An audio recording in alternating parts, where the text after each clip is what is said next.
hit him with that flavor. Gold all in my skin, God all in my blood. Kings all in my circle, you touch one of mine and you're done. They show no love for the queen, why you hating on me?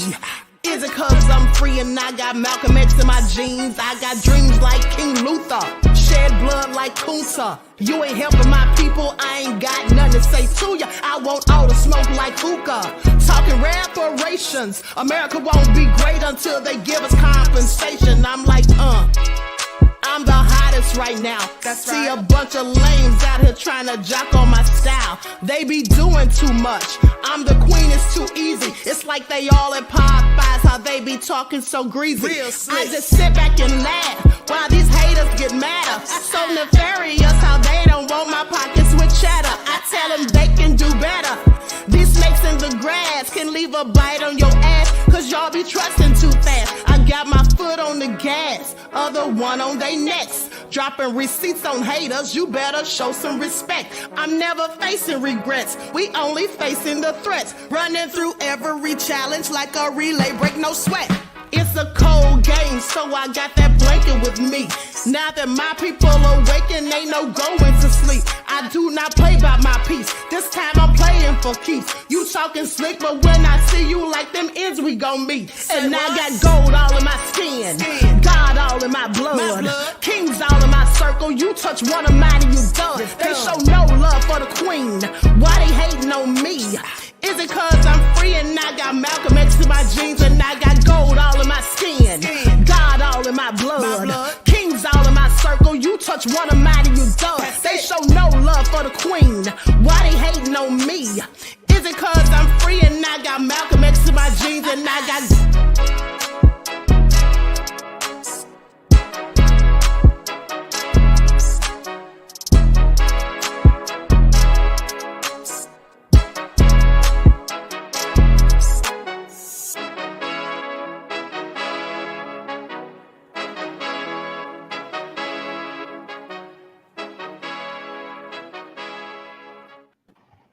All right, so we have everybody on here. Okay, great.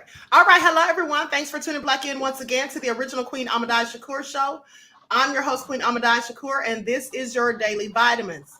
Okay, so as you're coming in, please feel free to go ahead and like and share this video. Subscribe to the channel if you haven't done so already. Be sure to click that notification bell and click the word all so you're notified each time the Queen Goddess goes live. Don't forget to follow me on Instagram at Dr._A_Shakur, TikTok at Dr. A Shakur, Twitter at DGoddess27. You already know what to do if you don't like what the Queen is cooking. Okay? Now, it looks like, where's True Royal? Yeah, it looks like she got dropped. That's what happened to me. I was on and it just dropped me. Okay, so she'll probably... So maybe she'll try to get back on. Okay.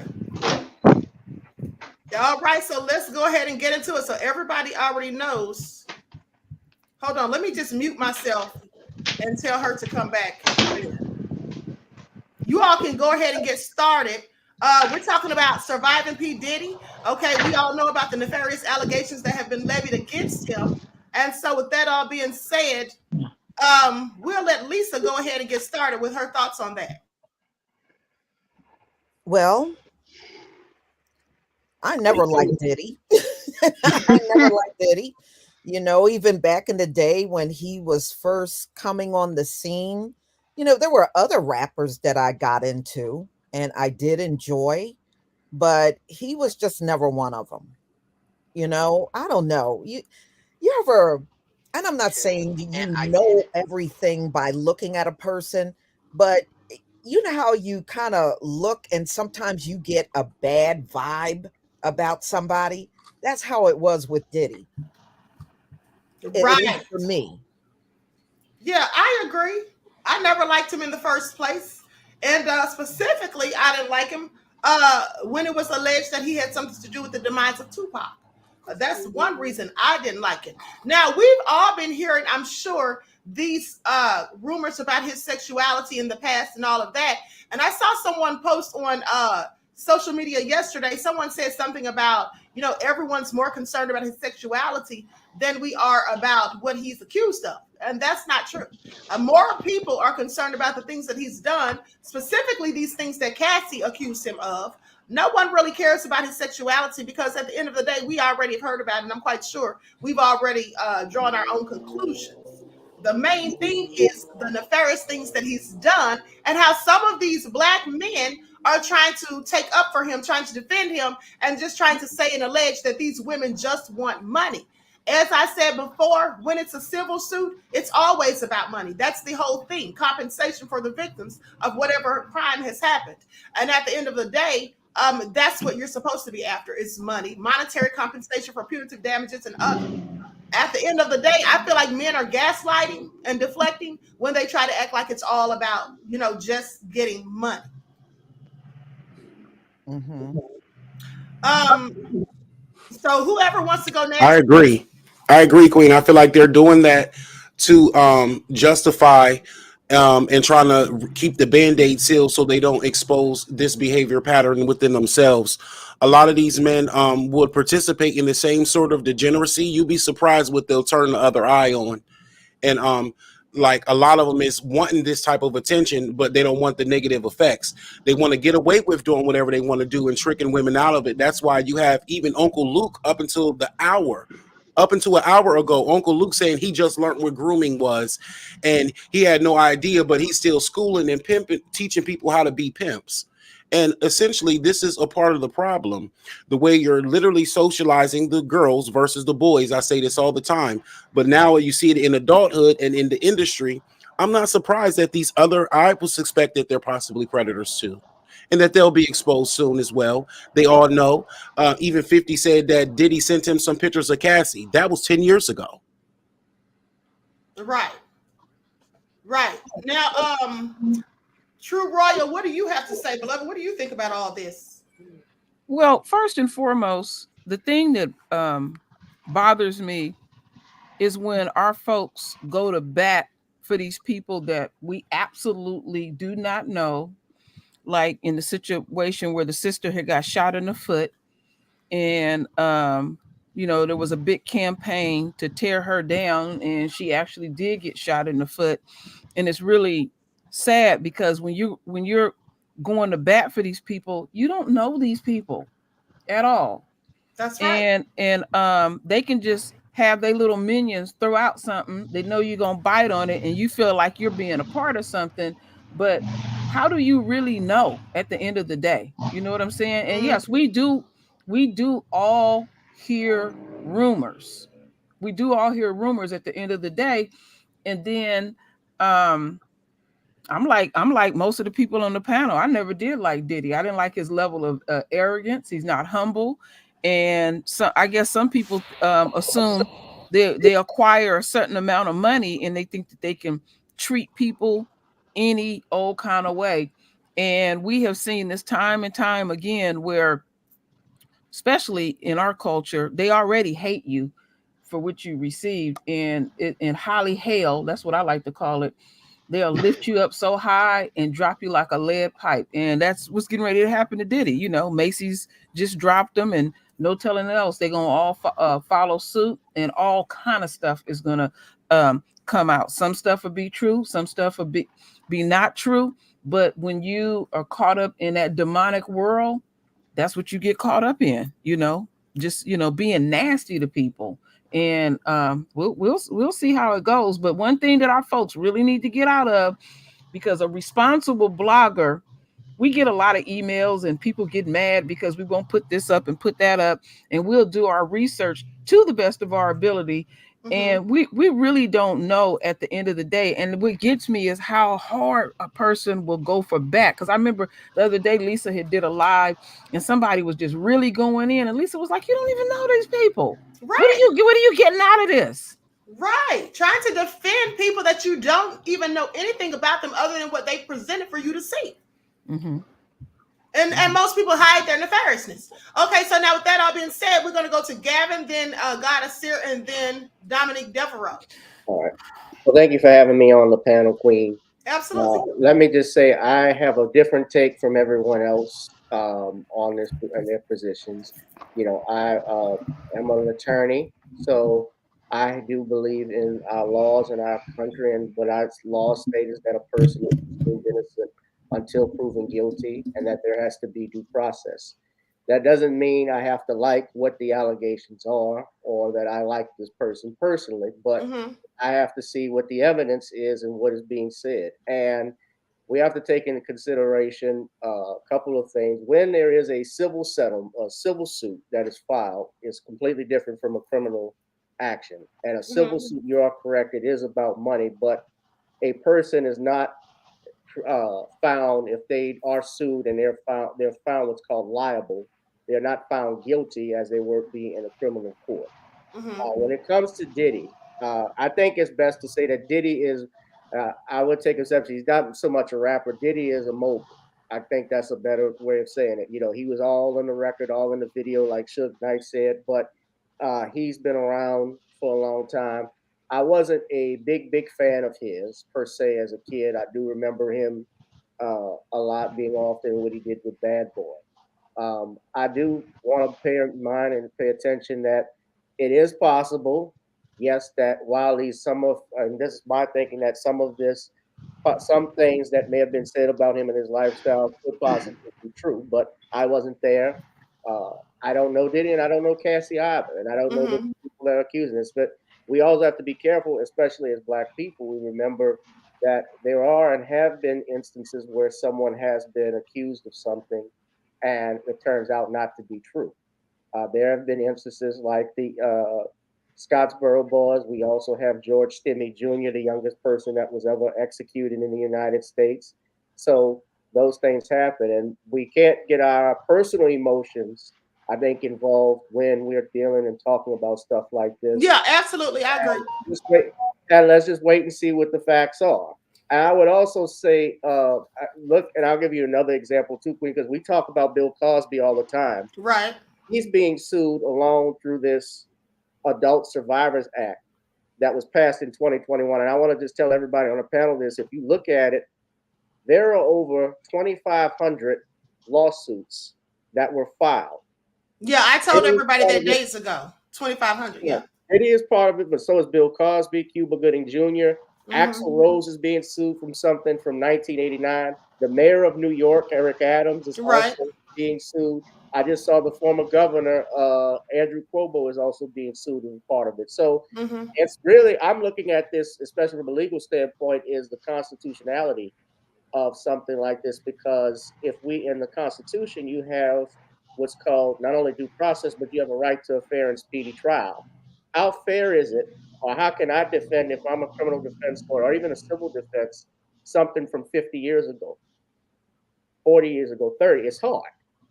So I'm just looking at, and Jamie Foxx is in it too. So I'm just telling everybody, I think we should have an open mind when it comes to stuff like this. Yeah, I agree. But here's the thing. At the end of the day, Jamie Foxx, by the way, is going to fight back. He's going to countersue this person or sue them for malicious prosecution. Jamie Foxx said this woman brought the same suit in 2020 and it was dismissed, and they plan for it to be dismissed again.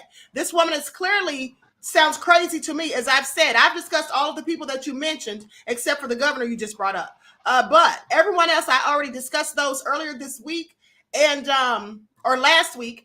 And as far as Jamie is going to do what I would advise anyone to do. You see, here's the thing. I agree with everything you said, Gavin, but my whole thing is if Diddy didn't do these things of which Cassie has accused him, and if he were innocent of these things, he probably shouldn't have settled so quickly. Now, I know that lawyers will tell people to settle to avoid, lengthy trials and all of that, but at the end of the day, his own attorneys said that Cassie was trying to shake them down, trying to blackmail them. He said it was blatant blackmail. His attorneys said this. This is the words they used. They said for 6 months, Cassie's been trying to blackmail him, asking for $30 million and saying that if she doesn't get it, she's going to write a tell-all book. Well, I'm sorry, but blackmail is illegal. So why wouldn't his attorneys have said, let's go press charges on her because she's trying to blackmail you, which is illegal, and then maybe he wouldn't have had to pay her a dime. But the other thing I want to say is, as far as evidence is concerned, there should be evidence. And to me, witnesses who confirm what is being said, who were there, who say they saw it, and who back up everything that she said, That is evidence to me. It may be circumstantial, but nonetheless, these witnesses were there on the scene. I wasn't there. I don't know what happened. I didn't see it. But these witnesses who were there, like Roger Bonds, one of P. Diddy's former bodyguards, then another one of his bodyguards, Gene Deal, and these men are black just like him. And then Suge Knight called from prison, and he talked about him seeing Diddy beat up Capricorn, whatever her name is, Capricorn Clark, when he found out about Cassie messing around with Kid Cudi or whatever. Also, Kid Cudi has confirmed, his camp has confirmed, that when Diddy threatened to blow up his car literally blew up. They also have people that have confirmed that Diddy dangled Wale, and Diddy and his bodyguards dangled Wale over a balcony. So this is very compelling evidence to me when you have all of these people who have nothing to do with one another, but these people are all coming out and saying that they saw these things. Well, still they would have to, still even with that, if it goes to trial, if it did or happened to go to trial, not only would they have to testify under oath to what they saw, they can be cross-examined as to their credibility of it. Because that's the question.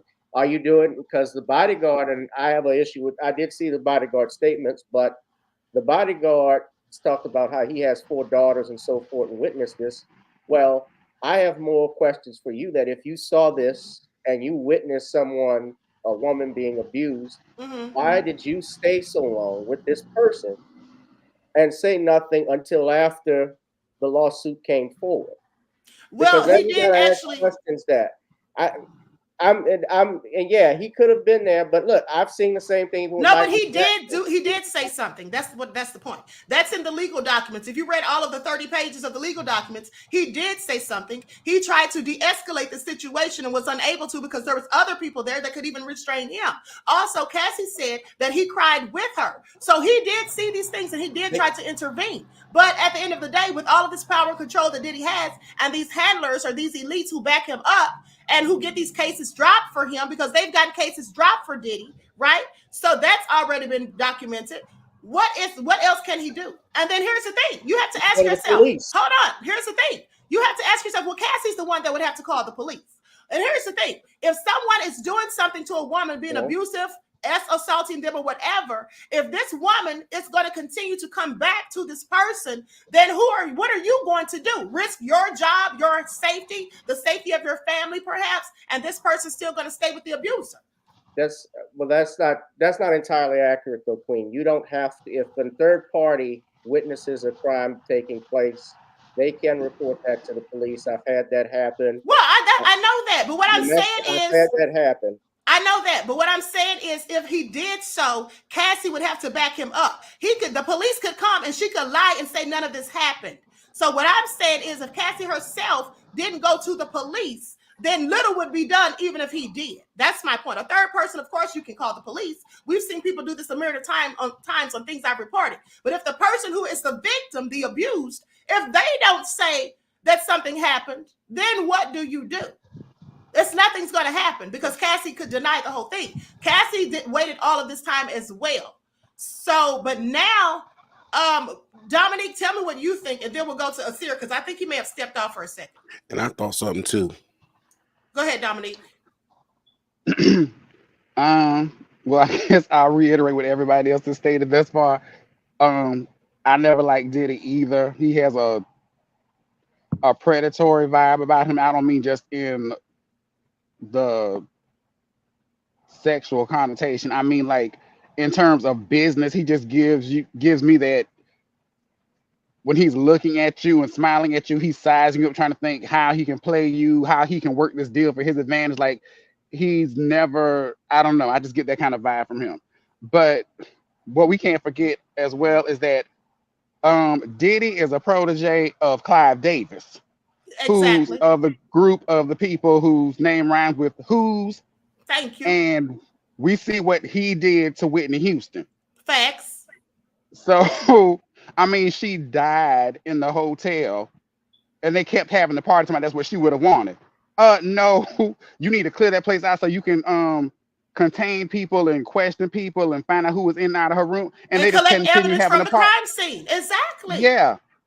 You're contaminating the scene because you don't know who's going in and out or wherever. And so anyway, given that, knowing that he was a protege of him, that tells you a lot.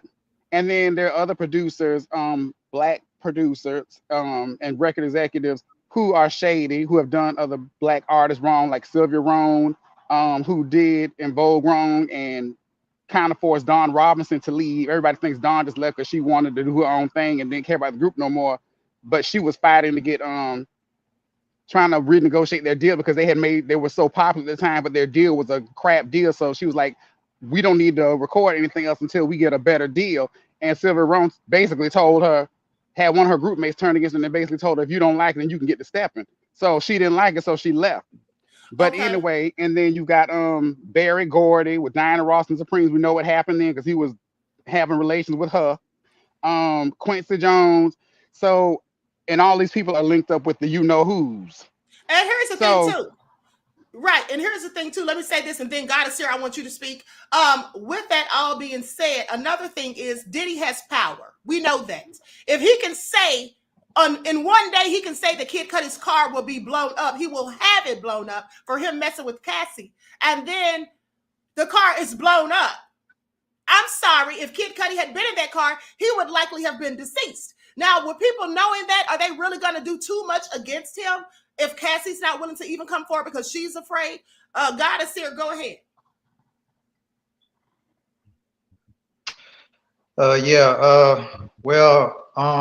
From my point of view, I mean, just to be honest, I never been a fan of Puffy either. I never been a Puffy fan. You know, I was more of a Pac fan growing up. And more so, my reason for not really being more of a Puffy fan is just for what I feel like he represents. You know what I'm saying? As an artist myself, and actually knowing people that's been in the music industry, you got two sides to that industry. You know what I'm saying? And you know, you got a group of people that's kind of like more about the art, more about pushing certain messages. If anybody remember when consciousness used to be in hip hop before it switched and they started talking about different things, you know what I'm saying? I feel like Puffy was used as a pawn to help usher in that new agenda of music that has been detrimental to a lot of us and a lot of the people. You know what I'm saying? So I say that much. But in terms of the case and all of that, man, I mean, Puffy, you know, he kind of always been real weird to me, real strange, you know, real strange behavior. You know what I'm saying? And I feel like whenever you get into the music industry, you know, there are certain things that you have to do in order to reach that billionaire status to where he is, in order for you to, you know, in order for you to get to that. You don't get to that level without engaging in some type of ceremony, some type of acts, any of that. You know what I'm saying? Right now, what I feel like is going on is that they'll do that and then they'll hang that over your head. You know what I'm saying? And whenever they get done with you, when it's time for it to come crashing down, it's all coming down. You know what I'm saying? So I feel like a lot of that has more so to do with behind the scenes politics, things of that nature that's going on, that's kind of got a lot of this happening, because it's not just him. As you see now, you see others, you know, being sued. So again, man, I feel like it's just, you know, it's a circus to me. To be honest, it's just a big circus. I mean, you know, it absolutely is. It absolutely is. Okay, so Dominique, go ahead, Dominique, and then I'm gonna go back to Yusuf because he had something else to say. Go ahead. I just want to say two more things. One thing to add on what Ausere said about Puffy being used to usher in the agenda. I just saw a video the other day where whoever was doing the video said that Puffy went to Clive Davis and was trying to tell him, you know, we need to open up a hip hop division to Arista Records. And Clive was really didn't want to because he didn't see the potential in it. But Puffy kept pressuring him, you know, like saying, no, I can make it work. And finally, Clive gave him a chance or whatever to to start his Bad Boy division or whatever it was back then when he first started out, and it became what it is now. So it definitely was an agenda. And yeah, it was what's the word? Intentional thing by Puffy to start this that part of the record label and to usher in the gangster rap as opposed to conscious hip hop. And also in terms of the case, and a lot of people say, well, Cassie, why you settled instead of fighting for whatever? As you know, we talked before, and I told you I had a case before dealing with something, and I didn't have no money to now I wanted to take these people to court and drag them out and get more money than what I did. And I wanted, what was more important to me was exposing them, because they were presenting themselves, this entity was presenting themselves as, you know, being do-gooders for the community, and they were everything but. So I wanted to take them to court and expose them more than I cared about money. But because I didn't have the money to drag out litigation or whatever, and plus there are statutes, like you have to file certain things within a certain period of time after the incident happened. If you wait too long, then you can't file it and stuff, and then your case is lost. So they kept dragging things out, and I was getting closer to the statute. So I had to settle. That's not what I really wanted to do. I'm glad you brought that up. Let me say this. I'm glad you brought that up, because a legal expert by the name of Nayama Ramani,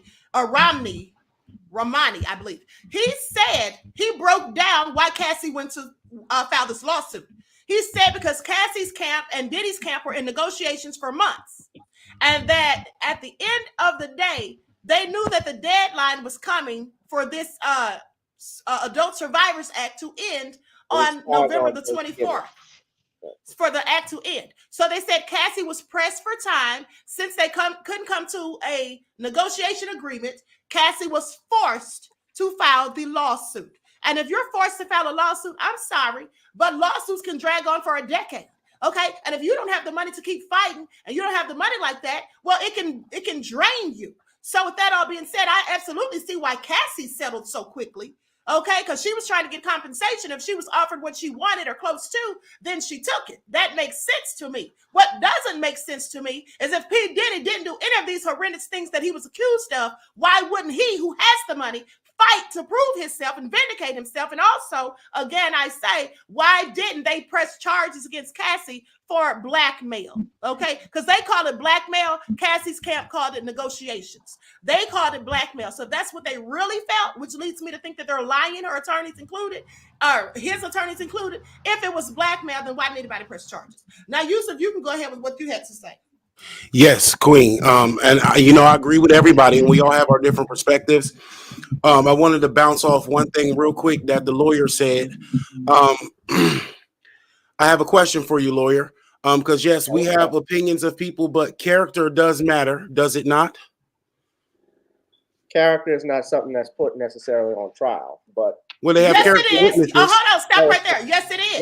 It is, because when they test your credibility, hold on. When they test your credibility, that has everything to do with your character. Also, they call people as character witnesses. So I'm sorry, but go ahead. No, that's not entirely what I'm saying. When you're talking about character, what I'm saying, depending on what your definition of what you're trying to say with character, if the defense can introduce what's called character evidence, you don't necessarily and the prosecutors can't put necessarily stuff about a character per se, but they can put on things depending on what the rules are. So that depends. Yeah, and they can call character witnesses. Yeah, you can have character. I can call character as a defense attorney if I'm on trial for murder. For instance, they have called character witnesses that has happened. And so well, let me ask you this. So if they have a person who's an inmate, who's incarcerated, and who's coming up to testify about something, doesn't it matter as to their character? Because they can get that person up there and say, well, did the prosecution... Hold on. Don't they say that the prosecutor may have offered you something? And also, don't they say that this may not be a credible witness? That has stuff to do with your character. A witness's credibility is something that is always challenged and a witness can be challenged as to their credibility. Right. Can I ask you another question? I didn't want to mix credibility. If you want to mix credibility and character or saying they're the same thing, okay. But technically and legally, we say credibility. Okay, but that's the same thing. Yeah, I didn't want to take it too far. Yusuf, after you speak, I want to speak after you, Yusuf. Yes, Queen. I'm gonna make it quick too. It was just a simple general observation if character matters or not. And I feel like and we do know that the system is set against us, and then when we do know that and we make ourselves more vulnerable to it by not doing what we need to do as men, because I feel like there is a system, but there's also a lot of men who actually are really guilty. Are there more guilty men or are there more innocent men in our community? That is a question that we could beg to be honest about as well. But And also, because I find it like when people see someone with a younger mate and they can see that they're obviously younger, no one really bats an eye. And in the industry, when they were looking at these people, just think of the Elvises in them. They married young, and no one ever said anything and batted an eye because it was a collective degeneracy that was agreed upon. And and so when people get into law, it's based on the different passions of their experience in the community that they want to add to and change it, as opposed to going along with it so much. It's kind of like having to speak in code and things like that up here. Imagine people behind enemy lines and wanting to make a change for their people. That's a lot to have to take on. Also, last thing, victims are intimidated and afraid or feel guilty oftentimes. And so this is why they wait too long to come out. So for anybody to try to put a pressure or a time limit on a victim to come out on their level of trauma or how it affected them is simply victim blaming and putting more pressure on the victim than it's putting pressure on the predators to not do such predatory action. And what Dominique said about Kanye, about Whitney was right. Because then on top of how Whitney was done, the scene from her S when she OD'd was bought by Kanye from those very colonizing people. He paid $800,000 to be able to use it just for a music cover. So this is the type of degenerate people and culture and industry that we're referring to. They all turned in the other cheek with R. Kelly's and Numbs and all of that. So that was all I had to say. Okay, go ahead, True Royal. Okay, anybody that has ever been on my channel know that I'm a very big supporter of Black men. So I'm just putting that out there for a reason. As am I. Continue. Yes, very big supporter. Me and too. So what I want to say is the industry, like the brother had brought up, is so vicious and so rotten and so nasty, because I even wanted to be in the industry, but when I tried to get in the industry, they made it really hard for Black women. And I understand that the white male has dominated so many industries that when a Black man in the rap industry could get any type of foothold, it was just so dominated. I understand that part. But the thing that turned me off was that women who wanted to get in the industry, in the hip hop industry, was so sexually exploited. It was very disheartening to me to find out that these women who be in these videos that are half naked don't get paid. I guess just having some sex or behind the scenes with one of these rappers is supposed to be some big deal.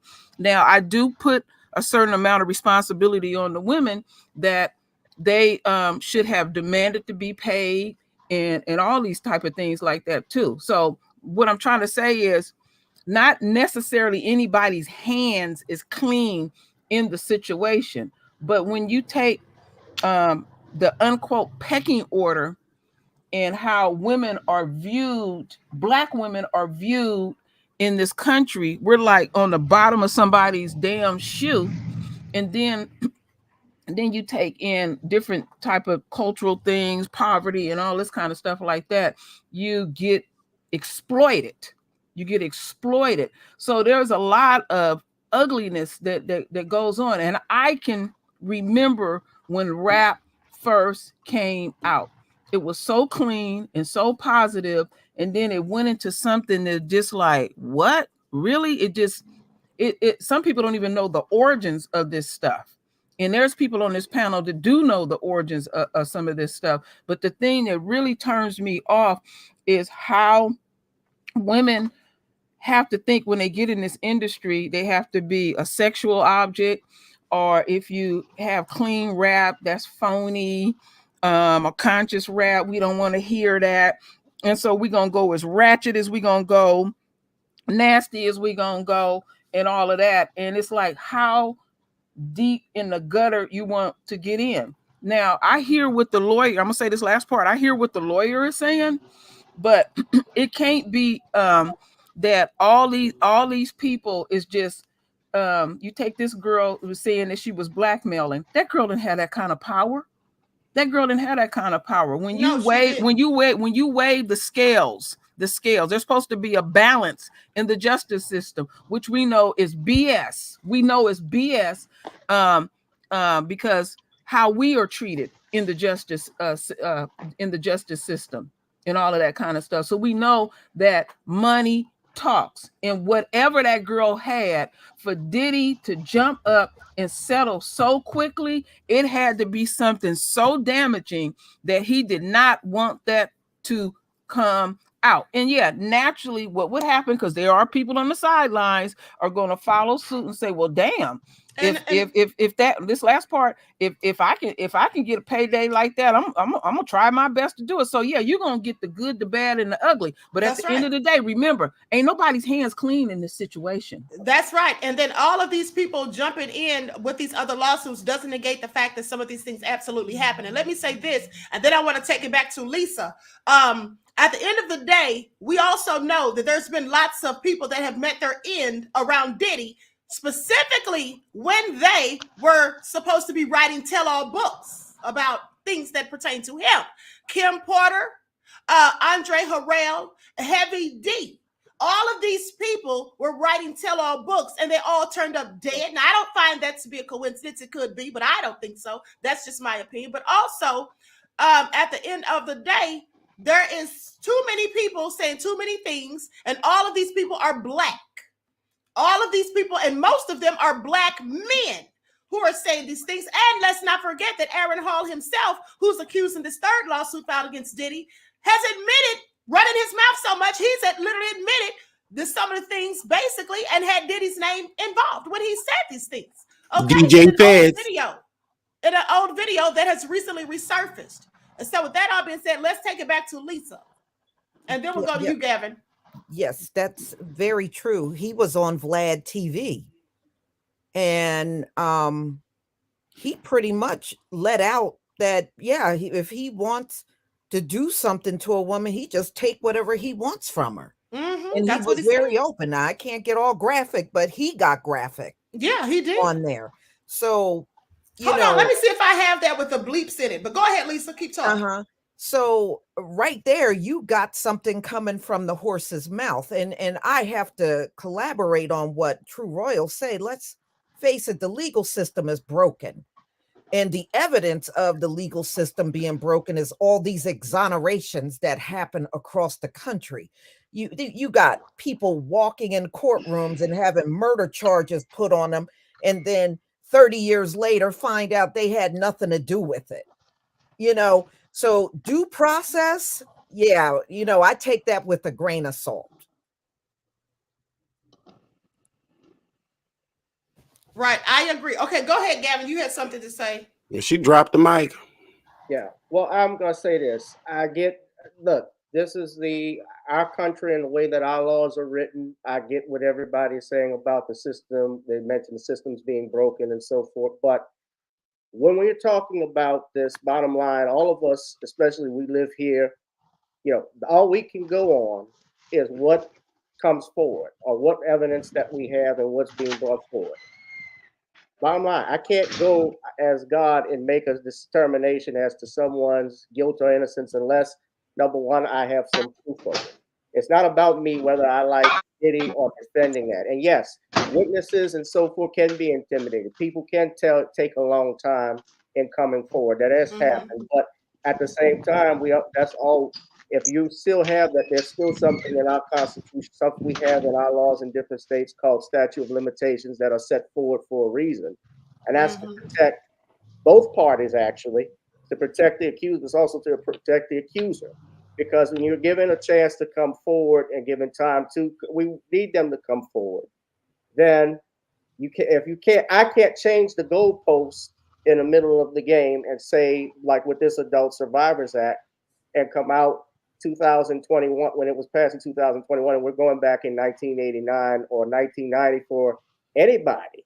Right. Well, at the end of the day, be wary of that. We got to wait. Hold up. I got to make this point. We got to be wary of that because while we may not like stuff like with someone mentioned R. Kelly, and I don't defend R. Kelly, but I can tell you for what I have read in the record, R. Kelly should not have been charged under the Mann Act. Because even with him and what he was accused of, and stuff we've known, that Mann Act should not have applied in that case, which is why there's an appealable issue. Same thing with Bill Cosby. He goes to jail for sexual assault of Andrea Constand. We found out, well, the prosecutor had an agreement there was going to be no charges against him.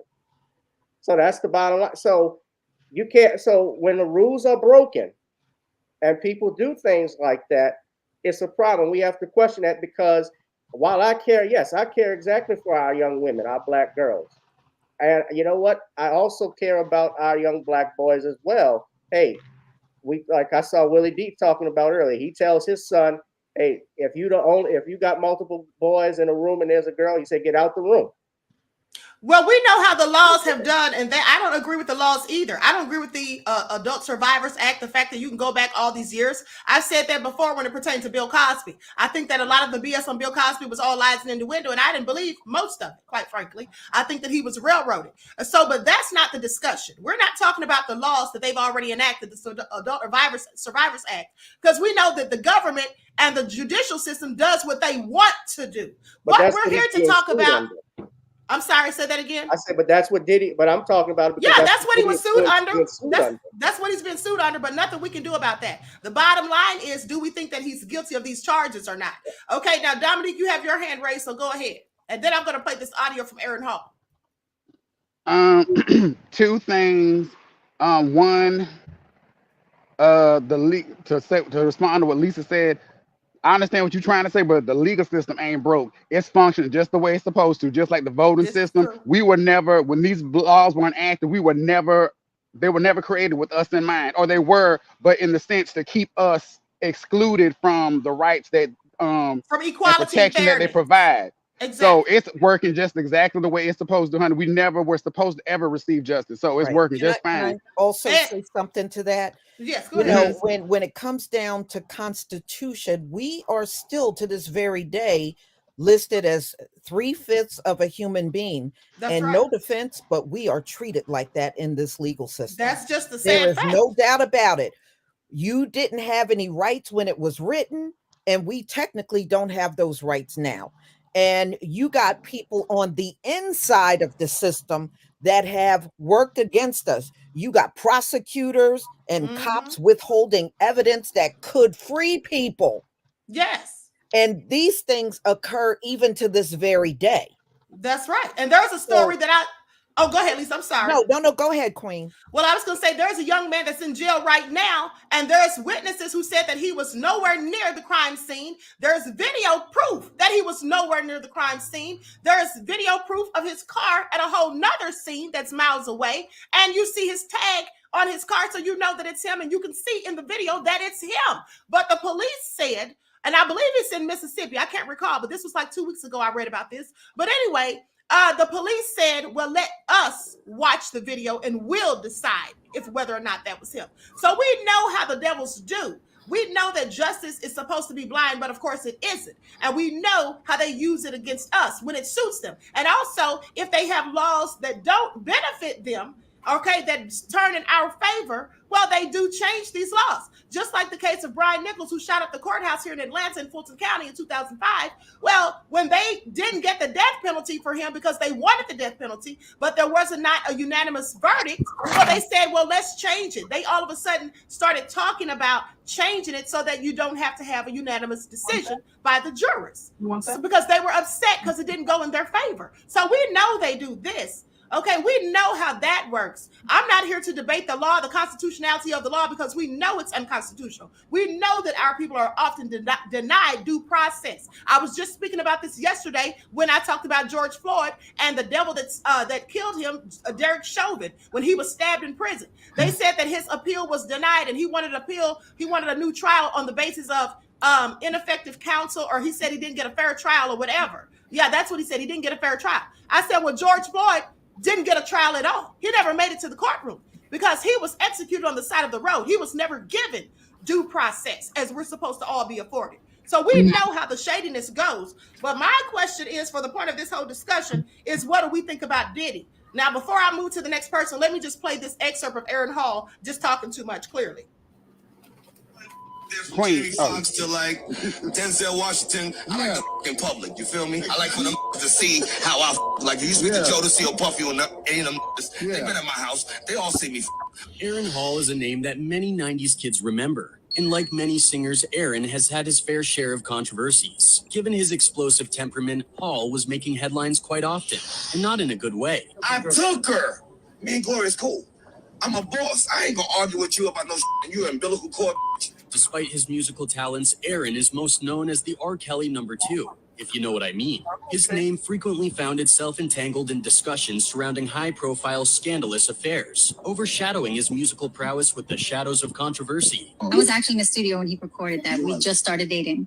I swear to God, I was 16. In his latest interview, the I Miss You singer recounted his cringy endeavors, inadvertently revealing his true association with Puff Daddy. Let's delve into the chilling intricacies of Aaron's career that will unveil some truly disturbing secrets of the entertainment industry. The Caribbean-American singer Aaron Hall has become the center of attention following his explosive interview with DJ Vlad. During the session, Aaron seized the opportunity to boast about his prowess in the bedroom, boldly asserting that there was no B who didn't desire to engage in intimate encounters with him. A whole lot of girls out there with the umbilical cords, them young 1970s, 1980s.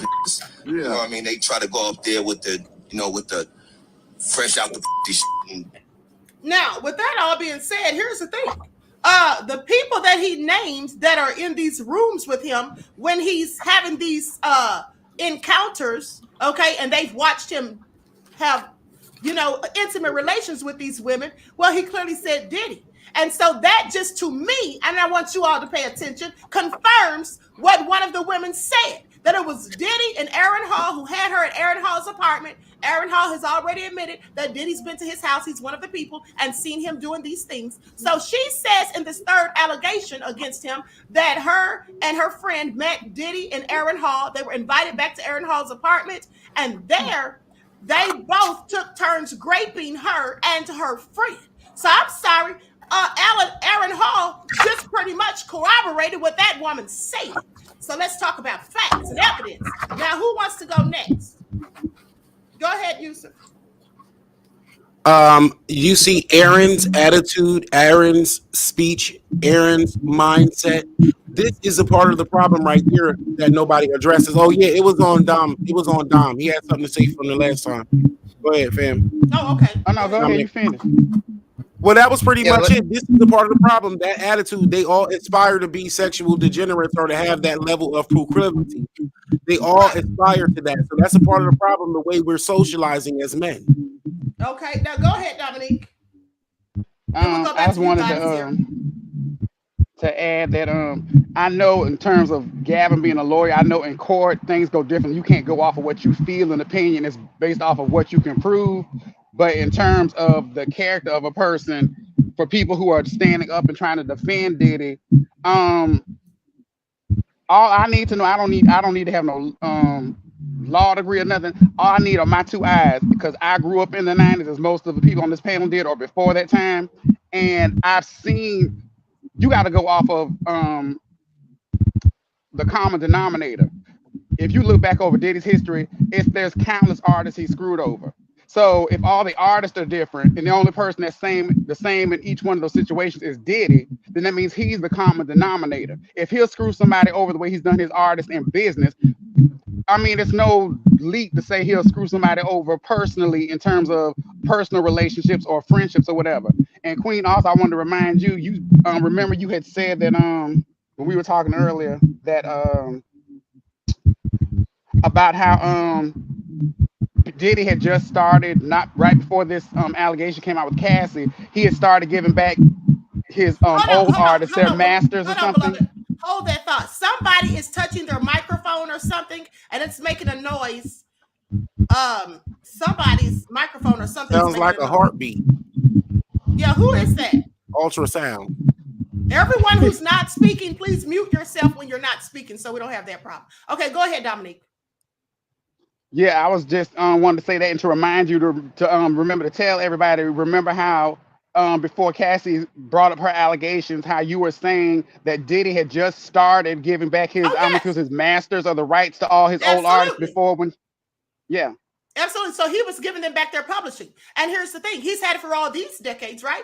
And so now he was all of a sudden trying to give it back, but he was only going to give it back under the pretext that they signed non-disclosure agreements. And I said to you all when I first reported on that he knew that Cassie was coming with this lawsuit. How did he know? Because they both said, his attorneys and hers, that they were having this conversation for 6 months. So he knew that this was coming. Okay, he knew this was likely coming, and he wanted people, his artists, who witnessed these things. And this is my opinion, but it seems to me that he knew his artists who witnessed these things could come out against him if it went to trial, and the discovery and all of that as well. So this is likely why he was trying to all of a sudden, after all this time, it's not a coincidence, I'm sure, trying to give them back their publishing under the fact that he wanted them to sign those NDAs, so none of them could come out and say anything if this case was filed against him, which it was. And also, let's not forget that that's right.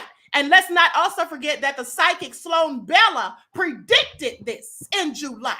She said that she was channeling Kim Porter, and she said that Kim Porter died November the 15th of 2018, but that she was seeing that in November of 2023, around that same time, that Diddy was going to be exposed, not just about him having something to allegedly do with Kim Porter's demise, but also about some other things. And also she said that 3 of his main people, his close men, or the men that are closest to him, his right-hand men, they would go down as well. Now, it's not a coincidence to me that Harv Pierre, who's Diddy's one of his right-hand men, who was the former president of Bad Boys, okay, Bad Boy, that he also is accused in these allegations. And Aaron Hall, one of his right-hand men, is also accused. I just want y'all to pay attention. But go ahead. It's sort of a serendipity of time. It's sort of a serendipity of time that not only with the ASA, but that Cassie's NDA was up around this time. That's exactly. That's a serendipity of time. That's right. Okay, go ahead, Gavin. You're muted. You're muted, Gavin. Yeah, I had a question for Dominique, something that he stated. You're saying, you said Diddy was known for screwing people or something along the line, screwing people over. You're talking about in terms of his business dealings? Yes. Okay. And I was just relating that to how, like, okay, if let's say I'm trying to holler at Queen and we are co-workers, and she sees that at work I'm screwing other people over behind their back and doing shady stuff at work, and then I'm saying, well, I want to get with you. And then she might in her mind say, well, if you screw other people over in this way, it's not a far leap for me to say that if we get together, you'll carry the same behavior on until your other relationships. And that's what I'm saying. What a person doesn't, people don't change. Some people change from different parts of their life depending on who they're dealing with. But mostly I look at people's character in little things, and I know that that's going to transfer into something bigger. That's how I view things. So if he's done all these years in business, I don't see why it'd be hard to believe that he would do dirty stuff in his personal life, like in his personal relationship. Exactly. It just seems like it's common sense to me. But that's your personal opinion about the man. You know, you feel he would do something like that. Yeah. Okay. And I realize that wouldn't hold up in court, but I'm just saying for people who are just going out their emotions because they like him as an artist or whatever kind of image he portrays. Oh, he wouldn't do that because I've seen him be good and do this and donate to this or whatever, but they're ignoring his track record with the people he does business with. Yeah, and see, these things don't matter in court. Yeah. Right, and these things do matter in court. I mean, some of our opinions don't matter in court. The facts do. But here's the thing. It didn't go to court. And so maybe that's why he should not have settled and gone to court. But go ahead, Gavin. Well, on the settled part aspect of it, Queen, I've also just FYI, I've had clients who had to settle just because they don't want to be bothered with something, and they went ahead and did it. So settlements do occurrence with a lot of celebrities all the time about stuff. Now, something I will say on Aaron Hall, I don't know too much more information other than what was played, but you open yourself. He opened himself up, obviously, when you're talking about stuff like that. And you go on Vlad, and he did it on Vlad of all places. Everybody that go on Vlad get busted in some way, shape, or form, right? Even the guy. Now, something that is interesting, I will say, as it ties to Diddy, the guy who was arrested for being involved with Tupac's murder, allegedly, I believe he had accused or said that Diddy had something along the lines to do with that, if I'm not mistaken. But if I'm not mistaken, I don't know. Yes, he did, and that's my whole thing. Now Diddy may want to consider lawyering up possibly on that. But again, I don't know, depending on what comes out and what the facts are of it. So, well, if Diddy is brought in for that, that's going to be criminal. That's not a civil, so that will be criminal. Absolutely, he's going to need a lawyer. Yeah, he's absolutely going to need a lawyer for that. But hold on, let me play with what's his name, Gene Deal. Let me see if I can find that. Okay. I also put something in the back chat for you too, Queen. Huh? I put something for you in the back chat too. That link to Uncle Luke's video too, where he said. No, I have all these videos. Oh, yes, I have all of them. Okay. Thank you. So I'm just gonna pull them up because I have all this stuff already queued, honey. I've been showing this for days, so I'm gonna pull that up. So we'll go to the Luke video. Let me see here.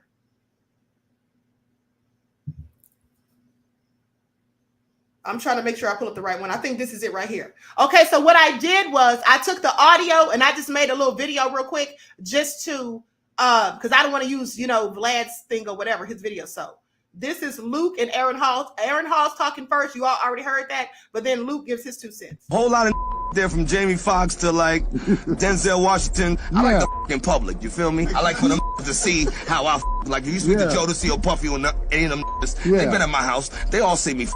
Aaron Hall is a name that many 90s kids remember, and like many singers, Aaron has had his fair share of controversies. Given his explosive temperament, Hall was making headlines quite often, and not in a good way. I took her! Me and Gloria's cool. I'm a boss. I ain't gonna argue with you about no shit, and you umbilical cord. Despite his musical talents, Aaron is most known as the R. Kelly #2, if you know what I mean. His name frequently found itself entangled in discussions surrounding high-profile scandalous affairs, overshadowing his musical prowess with the shadows of controversy. I was actually in the studio when he recorded that. We just started dating. You are lying. Swear to God, I was 16. In his latest interview, the I Miss You singer recounted his cringy endeavors, inadvertently revealing his true association with Puff Daddy. Let's delve into the chilling intricacies of Aaron's career that will unveil some truly disturbing secrets of the entertainment industry. The Caribbean-American singer Aaron Hall has become the center of attention following his explosive interview with DJ Vlad. During the session, Aaron seized the opportunity to boast about his prowess in the bedroom, boldly asserting that there was no B who didn't desire to engage in intimate encounters with him. A whole lot of girls out there with the umbilical cords, them young 1970s, 1980s bitches. You know what I mean? They try to go up there with the, with the fresh out the shit. When I met him, he was on the set of the Peep Show. And I mentioned, I was interviewing him and I mentioned, hey, look, R. Kelly is more freaky than you. And then he said, no, R. Kelly ain't more freaky than me. And he began to eat a girl's ass on the camera. So if he wants to deny that, there's plenty footage of that as well. And at that period of time, his record label then started calling up saying, please don't show that. Please don't put that out, because he was getting ready to put an album out.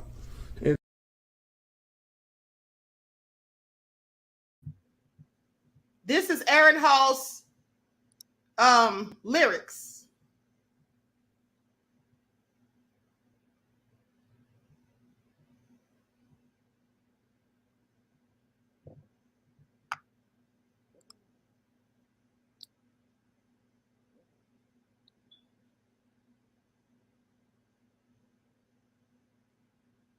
I guess he wanted to honor her, but he gonna always remember her. Kim was who Kim was. And then if he ever try to forget her, all he had to do is look at his wrist. What you mean by that when you say that, Kim Porter gave Puffy a scar? When they were at home at Kim's house on 110th Street, he wanted to, put his hands on her in the wrong way. And Kim took one of those corkscrews and ripped his wrist up and hit an artery. And when she did that, he had to rush over to St. Luke's Hospital. I met him over there to the hospital. It was me, him, and Kim in the hospital when he was bleeding like crazy. Okay. Puffy done what Puffy did or what Puffy do. It's not a surprise. Everybody know what it is. Hip-hop mogul Sean Diddy Combs has been accused of beating and sexually assaulting his ex-girlfriend and singer, Cassie. I mean, you got to be able to do that type of to a woman and other women, but it's not new. It's not like it's new news. Shit.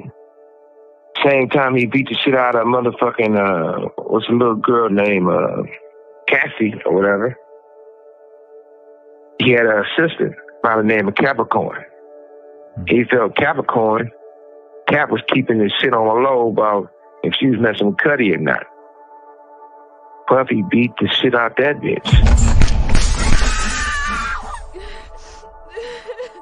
Not only did he beat the shit out of her, it was an Interscope person, the Interscope check that paid her to settle or he wouldn't go to jail.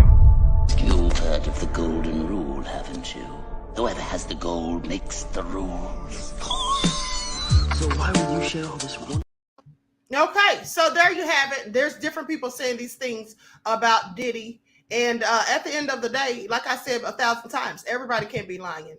Yeah, well, Capricorn Clark is the sister of Sarah, mute your mic, please, beloved. I don't know if you heard me. You say that again now. I said Capricorn Clark is the sister of Lauren London.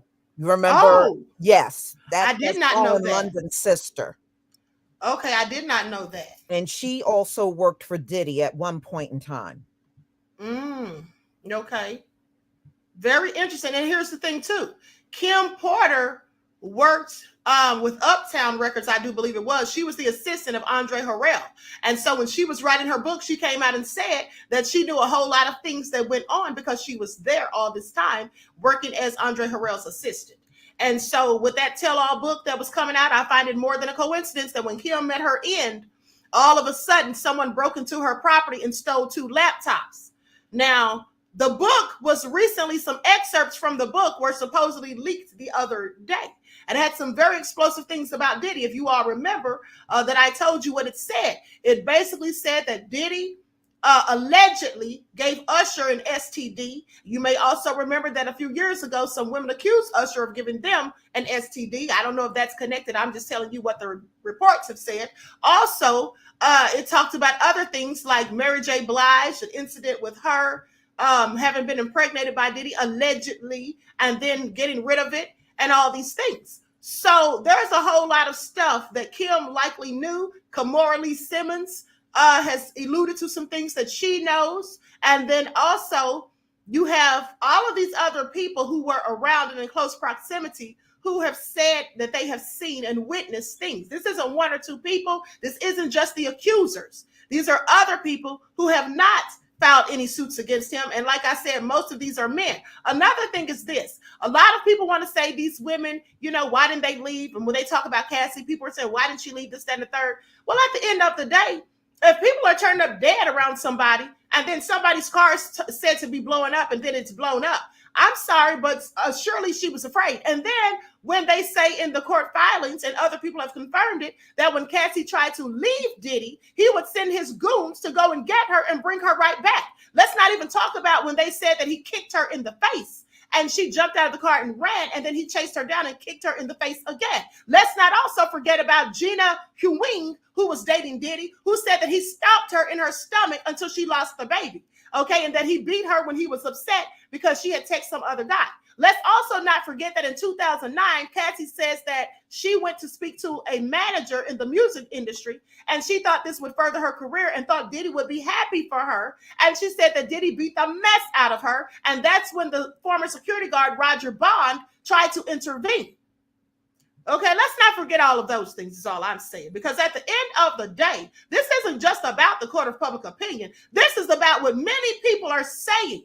If all of these people are saying basically the same type of things, even his other artists have come out and said how he screwed them over. We already know how he did Shine and Shine has finally forgiven him or whatever, but we already know how he let Shine take the fall. We also know that back years ago when he was in the car with J-Lo and he had that gun, didn't he try to hide it under J-Lo's seat? And then didn't Cassie also say, which sounds similar to what J-Lo went through, allegedly, but didn't Cassie also say that when he was supposed to try to bum rush or ambush Suge Knight and he had a weapon with him, that he gave her the weapon and told her to keep it in her purse? So he's putting these women in a predicament to where they can be, you know, if anything had happened, they could have had charges on them as well. So he didn't care about these women, period. He cared only about himself, is what it seems to me. And let's not forget the picture that I showed you all yesterday of Diddy with Cassie in the bed. I don't know who took this picture, but there's a picture of Diddy lying in the bed on top of Cassie as she sleeps. And he's asleep on top of her. Now, this looks to me, this doesn't look like love and intimacy. This looks like someone who's trying to guard her. This seems to me like Cassie was a slave. Let's not forget that one of her bodyguard or his former bodyguards also said and confirmed the human trafficking that Cassie accused him of, because Cassie says that he was making her have relations with these male prostitutes, okay, that he was making her look them up online and find black men with BBCs. And then one of the former bodyguards confirmed this. Also, Suge Knight pretty much confirmed it also and said that the prostitutes weren't only for Cassie, but alluded to the fact that they were here for him too. And then also, let's not forget what Gene Neal said about those Turkish bathhouses. So I'm just saying all of these people, now we could say that some of these people may have had grievances and that's why they're saying these things. But if all of these, every last one of these people, and artists, former artists, are saying these things, well, and they all have grievances, and if they do all have grievances, well, I'd like to wonder why. Okay? So whoever wants to speak can go right ahead. I believe them all. I do too. You have something to say, God Ausere? You want to add something, beloved? Yeah, can you hear me? Yeah. I mean, all I really wanted to say was when we talking about the justice system and talking about court, I feel like, you know, when you're talking about somebody like Diddy, when it comes to court, when you're dealing with that type of status and the type of the players that's involved with that type of situation, their court situation is going to be different from the average person. You know what I'm saying? Because I feel like, I mean, a lot of things been going on with Puffy for a long time. It's just that he had a lot of powerful people behind him in order to clean up the mess. So I feel like even though all of these things been going on throughout the years, you know, I don't feel like it can't all be lies. I mean, it's been documented cases of certain situations that's done taken place with him. I'm not saying whether the whole Cassie thing happened or it didn't happen. I'm just saying in terms, he has a track history of certain behaviors. But when you have a certain level of powerful people behind you, they can make things go away until they're ready for it not to go away. So I don't know what he did to piss certain people off. I don't know what's going on now, but apparently he already knew that this was coming, which is why he started giving the artists back to publishing. He hurried up and paid Cassie because he knew what was coming right behind that. So yeah, apparently it's time for it to come crumbling down. I feel like he pretty much he done pissed the wrong people off. He's no longer under that protection umbrella that he once was. So we'll see. Yeah, I absolutely agree. I think that those people are likely not so concerned with protecting him at this point because he seems to have gotten sloppy, because he seems to have done what I would consider to be too much. Because previously, they have said that they have paid people off to keep them from pressing charges. And let's not forget the same thing with Aaron Hall. Aaron Hall was accused in 1996 of raping a woman, okay? They say that this woman was paid off to keep, from escalating, okay? And also, he was also charged with domestic assault or violence in 1996 with one of his exes. And then he was only given, I want to say 10 months of probation. But at one point, he did spend some time in Rikers because he didn't keep the terms of the agreement of the probation, which he was supposed to get anger management and things like that, which he didn't do. And so he spent some time at Rikers. So here's the thing, too, to ask yourselves. At the end of the day, Aaron Hall says that Diddy and other people that he named were there present when he was having some of these encounters. Now, also, some of these same people, specifically Diddy, is who I'm talking to. Now, you have to ask yourself, did they know that he was messing around with Gloria Velez when she was only 16 and he was 30? Because we already know what that is. That's pedo type behavior. So if they knew this and they still were friends with him and they still came around him when he was having these relations with these women, then you have to ask yourself, what type of people do that besides the kind that are predators themselves? Because anyone else, in my opinion, would have been utterly disgusted and wouldn't have wanted anything to do with him. That's all I'm saying. Now, anyone else who has something to say, please feel free. I'm going to use my too.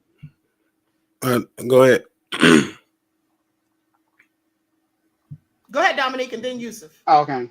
I say this all the time on Twitter. I say, I'm going to keep saying it to the end of the world.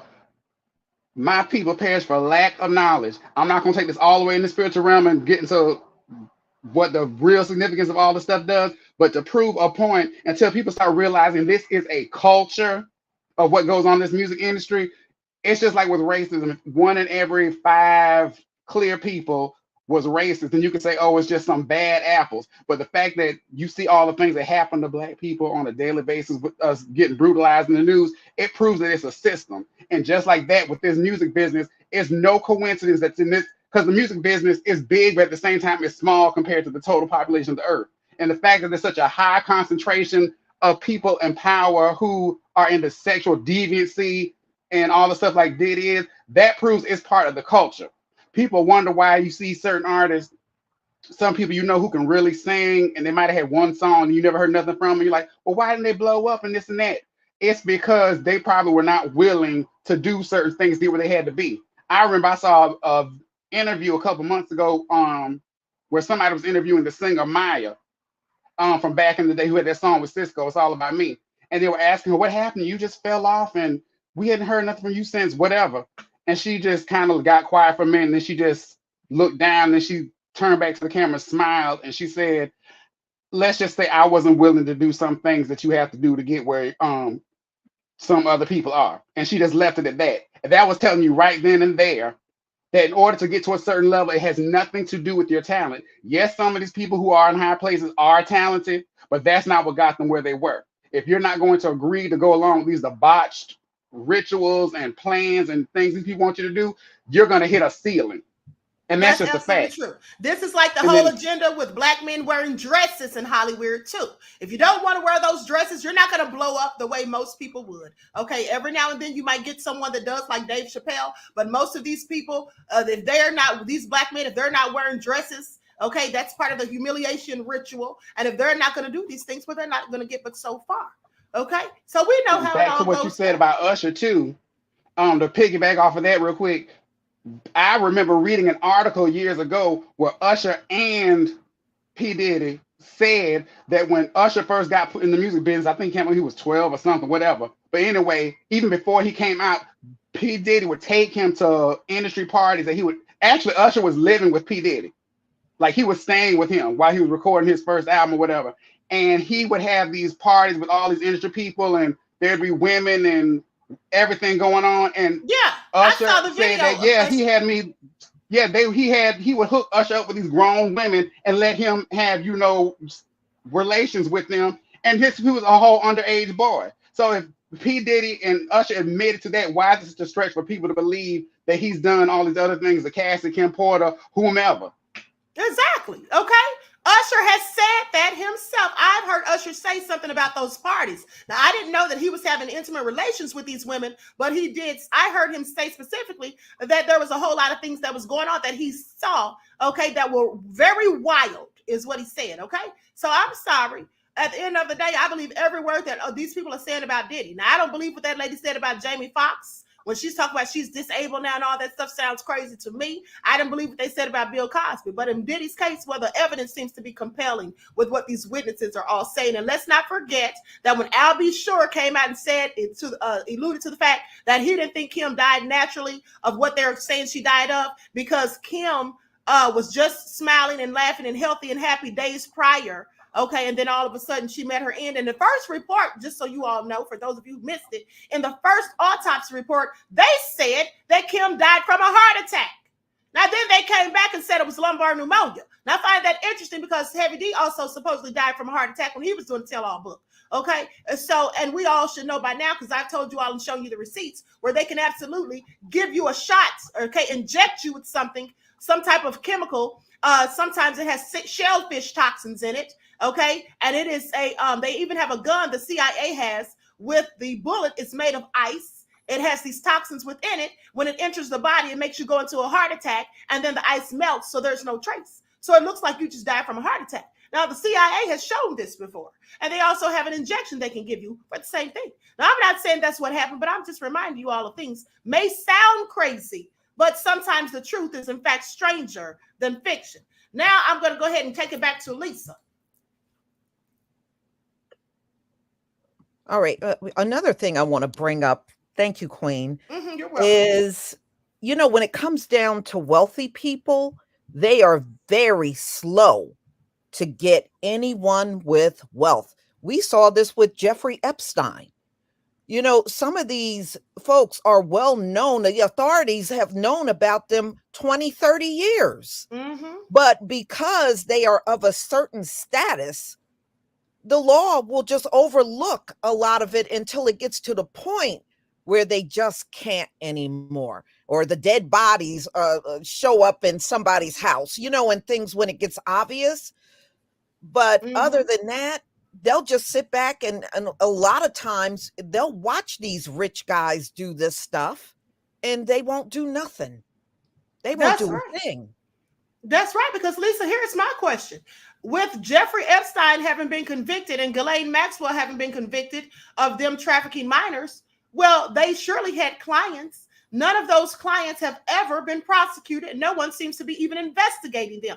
Now, we do know that it was reported that Jeffrey Epstein gave a list of like 100 names to a judge or whatever, turned that in, and they said the judge sealed it. And I believe that's why he turned up dead in his cell, because according to the Sixth Amendment, you have a right to confront your accusers. And so if he's not here to point the finger, then who are they going to confront? So those names have never come out, been released, and there doesn't seem to be any investigation like it was with Heidi Fleiss. Because remember years ago when Heidi Fleiss was supposed to be a madam and had all these Hollywood people that were dealing with her, prostitutes and all of that stuff? Well, they went looking for those people and they found some of them. Now, I find it interesting. Nobody said anything about these people that were on Jeffrey Epstein's list. Exactly. You know, so, I mean, it's easy for us to sit back and say, oh, well, you should go to the cops. But you're talking about somebody that is really super powerful. And these folks don't just stop with the cops. They go and pay off politicians, judges, anybody where they know they can be Teflon John out here. And Diddy has been getting away with this. Look, I heard about Diddy laying hands on Kim Porter probably like around late 90s, early 2000s. I heard about it way back then. You know, you hear these rumors and you don't know whether it's true or not, but I certainly heard it floated out there over 20 years ago. That's right. And let me say this too, to remind those who, I already talked about this last week, but psychic Sloan Bella was talking about the energy she was channeling from Kim, saying that Diddy was not allegedly concerned about Kim spilling the tea about his sexuality or about his encounters with men, but more so about something to do with the draining of energy from children. Now, you all know that I've talked extensively in the past about adrenochrome. I'm not going to get into it now because ScrewTube took down those videos, but you also know that they do cover for these pedos that are rich and elite, because every video that I did exposing these things, the elite pedo rings, YouTube took it down and charged me with cyberbullying and harassment. So I'm sorry, that should tell you right there that nobody's supposed to be talking about that. Nobody's supposed to be calling these and let me people tell out. y'all something that happened to me. And I told Queen Ahmadiyyah and True Royal this. Back when Michael Bloomberg was running for president, I did a couple of videos and I dragged him because of stop and frisk and, you know, all the racism when he was the mayor, right? Do you know someone from Michael Bloomberg's camp contacted me? My number is not published. Exactly. All right. For anybody to just grab it and just pick up a phone and call me. But they sent me a text message saying, "Who are you? Who do you work for? We want to talk to you." And it was somebody from Michael Bloomberg's camp that got a hold of my personal cell phone number and sent a text message to me. And it didn't just happen to me. It also happened, I believe, to Philip Scott. He also did videos on Michael Bloomberg. Same thing happened to him. So yes, these rich people, if they want to get to you, they got all kinds of ways to getting to you. I'm a witness to that. It actually happened to me. Exactly. So with that all being said, also Lisa, I'm sorry. Also, Lisa, do you remember around that time when they started labeling us BIE? They were saying something about that as well. They said, dang, I don't know why my mind just slipped me because I'm sipping over here, but I promise you, Black I just identity had a memory. extremist. You're talking about black identity Yeah, extremist. and but it was something about what Lisa just said because some of that tied into it. The way that it was being orchestrated, it was all backwards to take the energy off of that, the truth that we were bringing to the table, and it was also about what Dee said. You know, I feel like we do need to acknowledge the other people who were complicit, and for lack of better terms, I hate to just say the wives and the mothers as well, but you know, the people who enabled these predators for all these years and who would sell their young off, the, you know, people traffic people, you know, people traffic people, and we need to really keep that in mind, and that it's really sad, and many careers were lost for not going along with it. And I wanted to bring up also, remember Lil Wayne and Birdman and what he said that he went through when he was young in the conditioning with Boosie, say what he did with his niece, with his sons and his nephews, all this stuff. This is what they call themselves having rites of passage into manhood instead of complaining about getting caught for your degeneracy. And even back to Birdman, they're gonna be looking at all these people, you know, because even just BG got out of jail. He's not a young whippersnapper, but he was involved in all of this stuff too. So everybody where you go, and then they keep going over there to DJ Feds and respecting those platforms more than they do with black media platforms and outlets. Y'all don't get me started. And then Suge Knight, that video was a mess. And did you hear Aaron Hall talking about umbilical cords and smelling like fresh pee and all of that? You're talking about babies. You know exactly what they're talking about. That's exactly what he's saying. They're going down. And just because we don't have a system of our own to neutralize the threats inside and outside of our community, let the Martians have them. And here's the thing too. At the end of the day, some of our people absolutely don't want to call out our own, no matter what they do. Well, I'm calling you out. I don't care what race or ethnic group you belong to. If you're doing some BS that I think is detrimental, I'm going to call you out. It doesn't matter if you're black. And then I saw some people trying to paint the narrative foolishly, and it was black men trying to act as though this is an agenda to take down the black men. Well, I find that interesting because that doesn't negate the fact that these things can be true. And also, there's white men that have been brought down in these things as well that have been called out in these lawsuits. Jimmy Iovine, as well as Axl Rose. And they're both and white. they're their best buddies. Exactly. Okay. So I find it all very interesting. Now, Queen Ahmadiyyah, I'm glad that you had mentioned what you just mentioned. It was making me think about when all that stuff had happened with Brother Polite and how it was so painful to listen to how people were attacking this child. And you know, the child and the mother, and I call it re-raping the victim. And that is something that's really bad in our culture, where when we hear one of us are doing wrongdoing, we want to, turn around and say, well, this happened or that happened. And it's like, how do y'all know this happened? And why you're not supporting this child? This is a child. She don't have any power. And it was really disappointing, because I'm not going to mention her name, but somebody really big out in YouTube, a woman, even attacked this child. And then when people were defending the child, then they said, well, then the mother has something to do with it. And then once it's all played out, now he's locked up. We already know the way the foundation of the system. We didn't lay that foundation. So Polite got locked up because of the evidence. There was plenty DNA evidence of what he did to this child and everything. And then the other part I want to add is that at the end of the day, what we're talking about is Diddy and what different celebrities are doing. This horrible. The thing that I see that's so sad, because I'm a person who wanted to be in the industry, that we'll never have a good foothold in the industry, because what it end up happening is Diddy eventually will probably transfer a lot of his stuff over to one of these, I call them the enemy supporters, that don't look like us at all, and stuff.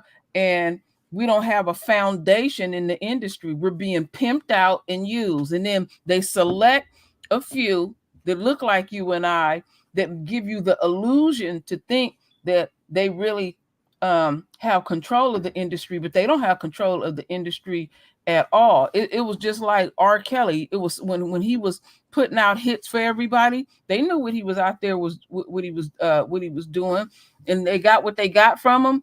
And he's dead meat now. Nobody don't want to have nothing to do with it. And you see the same repetitive thing going on over and over and over. And a lot of really good artists have walked away from the industry because they want to do clean, good quality music. But you got all this other ish that's involved. It just turns you off. To make you don't even want to be involved in it, because it's like, why all this other stuff is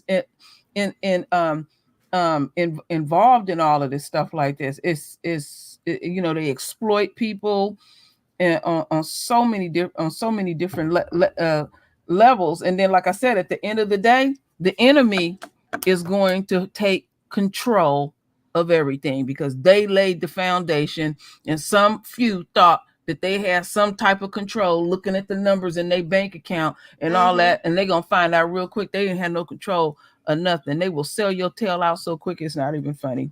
Absolutely. So that's all I have. That's all I have to say at this point. And let me just say this about the R. Kelly thing.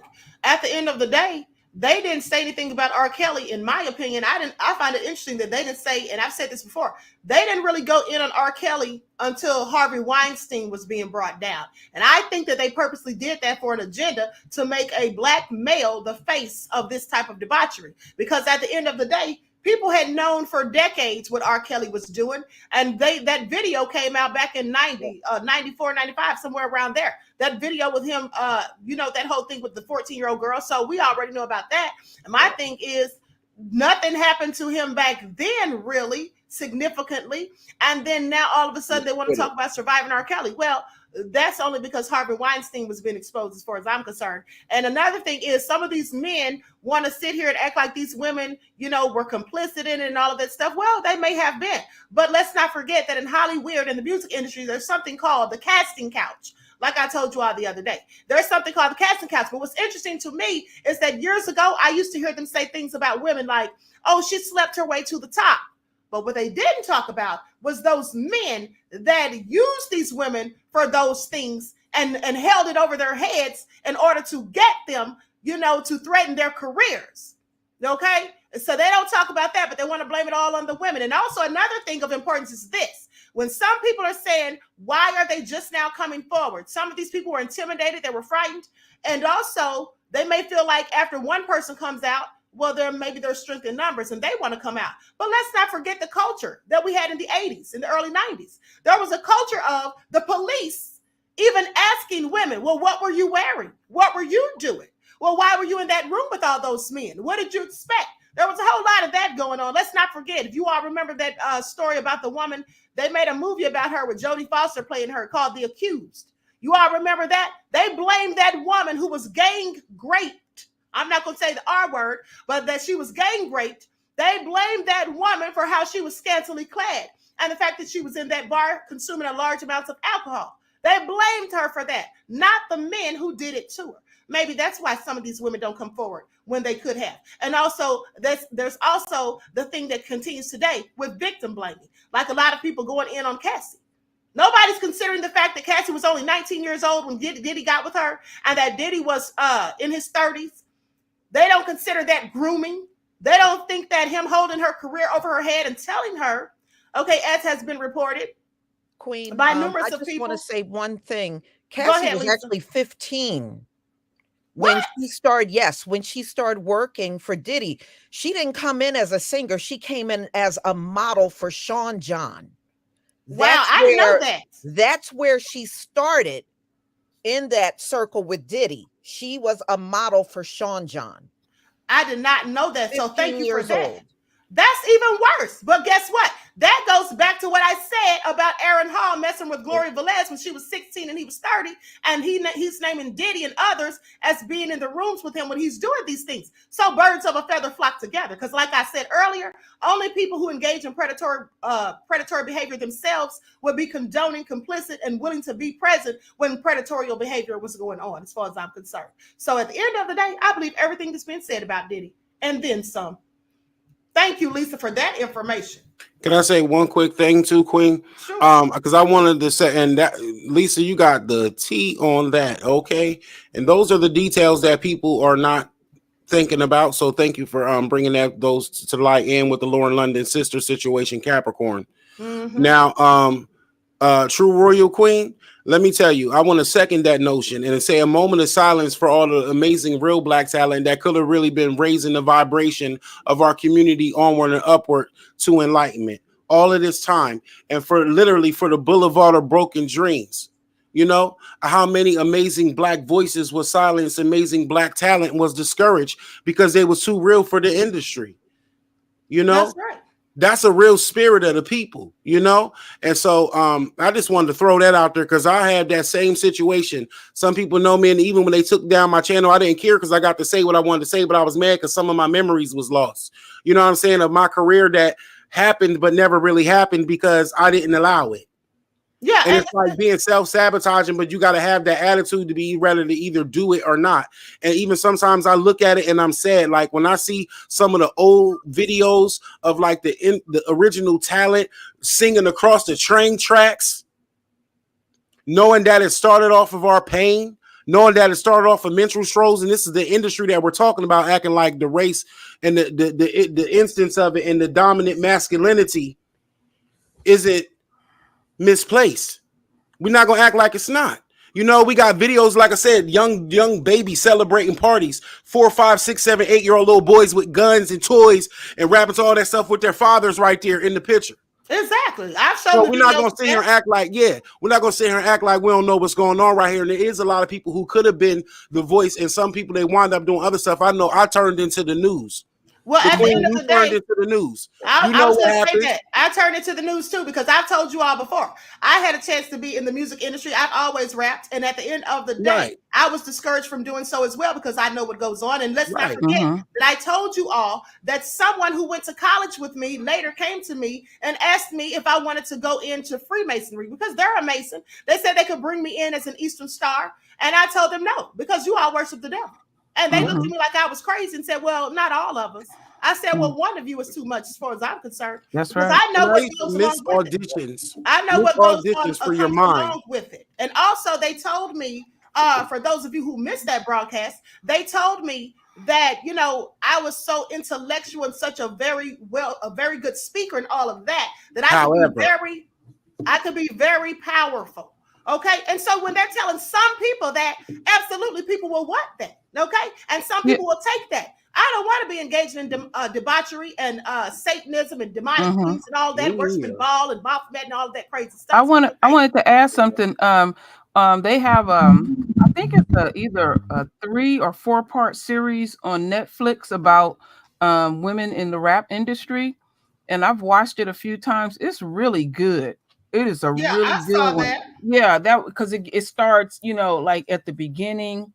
And I remember when all that stuff was going on because I was in junior high school, and then it brings it all the way to present day, how the women are literally selling their bodies and all that kind of stuff. But it did start out with the conscious rap. Well, this also started, not to cut you off, this also started back during slavery. They've always subjugated and over-sexualized the Black woman, and that's just something that they've chosen to carry this over to make these negative images and stereotypes, like you see Sexy Red Sukihana and those type of people. So with that all being said, these people, a lot of them are willing to do whatever, anything and everything to make the money and to obtain the power and status that they want. And some people are not. And so those people tend to fall by the wayside. So with that all being said, and knowing this, when I'm hearing these things about certain people in the music industry, it's very easy for me to believe, especially when there's numerous people saying these things they've done and witnessed. It's very easy for me to believe that rather than to make excuses for them and try to act as though the facts are not the facts, is all I'm saying. Oh, you have something to say, Ausere? Yes, go ahead, beloved. Yeah. Ausere, hold on. Ausere, you're having like some type of interference. Are you leaning on your mic or something? Nah. Make sure the plug is in all the way. Yeah, it sounds like maybe it's not plugged in all the way, or maybe it's touching something. What about now? What about now? It's still some type of noise. And unplug it back in. Unplug it and plug it back in. That's it.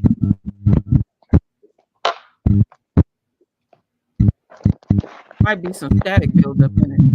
Or some energy in there. Yeah, a lot of energy, yeah. Sounds like energy. Yeah, it's still doing it. Okay, just go ahead and say what you have to say, beloved. That's okay. I was just gonna say, can you hear me? Yeah, go ahead. We can hear you. No, I'm just gonna say one thing to take from all of this is that a lot of this, when it comes to the industry, wasn't taking place before we allow other people to come in and take over. What we already had. Because I mean, if you look at hip hop, if you look at music, all of it was created by us, but it's not ran by us. All of the sexual things that are taking place now is none of the things that we got to question who did this come from. I'm saying because we didn't create it. So I wanted to say that because a lot of the things that we see going on in the industry is not the things that we created. I feel like the people that came in and corrupted the industry are the ones who gave ceremonies and these rituals and these type of things. So I feel like that's what happens when we don't own what we create. Right, I absolutely agree. So he's basically saying that a lot of these things aren't owned by us, and this is why a lot of this debauchery is going on, because we've allowed other people to come in and basically pretty much take over. You're absolutely right. And we keep going along with it too, Queen. We keep going along with it. We do, but they go along with it because a lot of these people do anything for money. So that's why a lot of them go along with it. They'll go along with it because all they want is a check at the end of the day. And some people do anything and everything and stop at nothing to get what they want. And that's why you have these people like Sexy Red and Sukihana, like I was talking about. I absolutely agree. These people do go along with it, and some of us go along with it too, because we continue to listen to it and purchase these this music, low vibration, all of that, talking about taking out our own people and all of that. You don't see white rappers saying such things and talking about these things. It's only our own people. Now, Gavin, you look like you have something to say, so go ahead, beloved.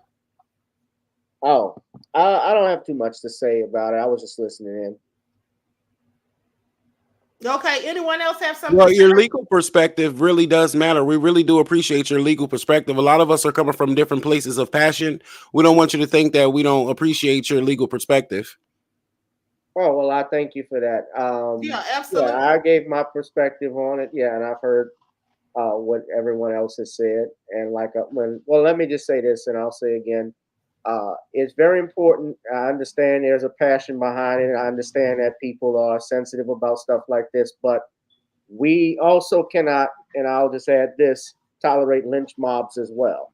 And by that I mean when someone is accused of something, we need to wait till all the facts come out, wait till there is a trial, because we know, especially as Black people, that it's very easy. And we have seen Black men who have been wrongfully accused, who have also been lynched in situations like this, whether I like a person or not. If being an asshole were a crime in America, about 80% of people would be on death row.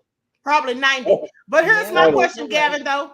I agree with you on that. But what do we want to also add this, you know, go ahead, Lisa. Gavin, one thing I do want to say, I know I came kind of hard and everything.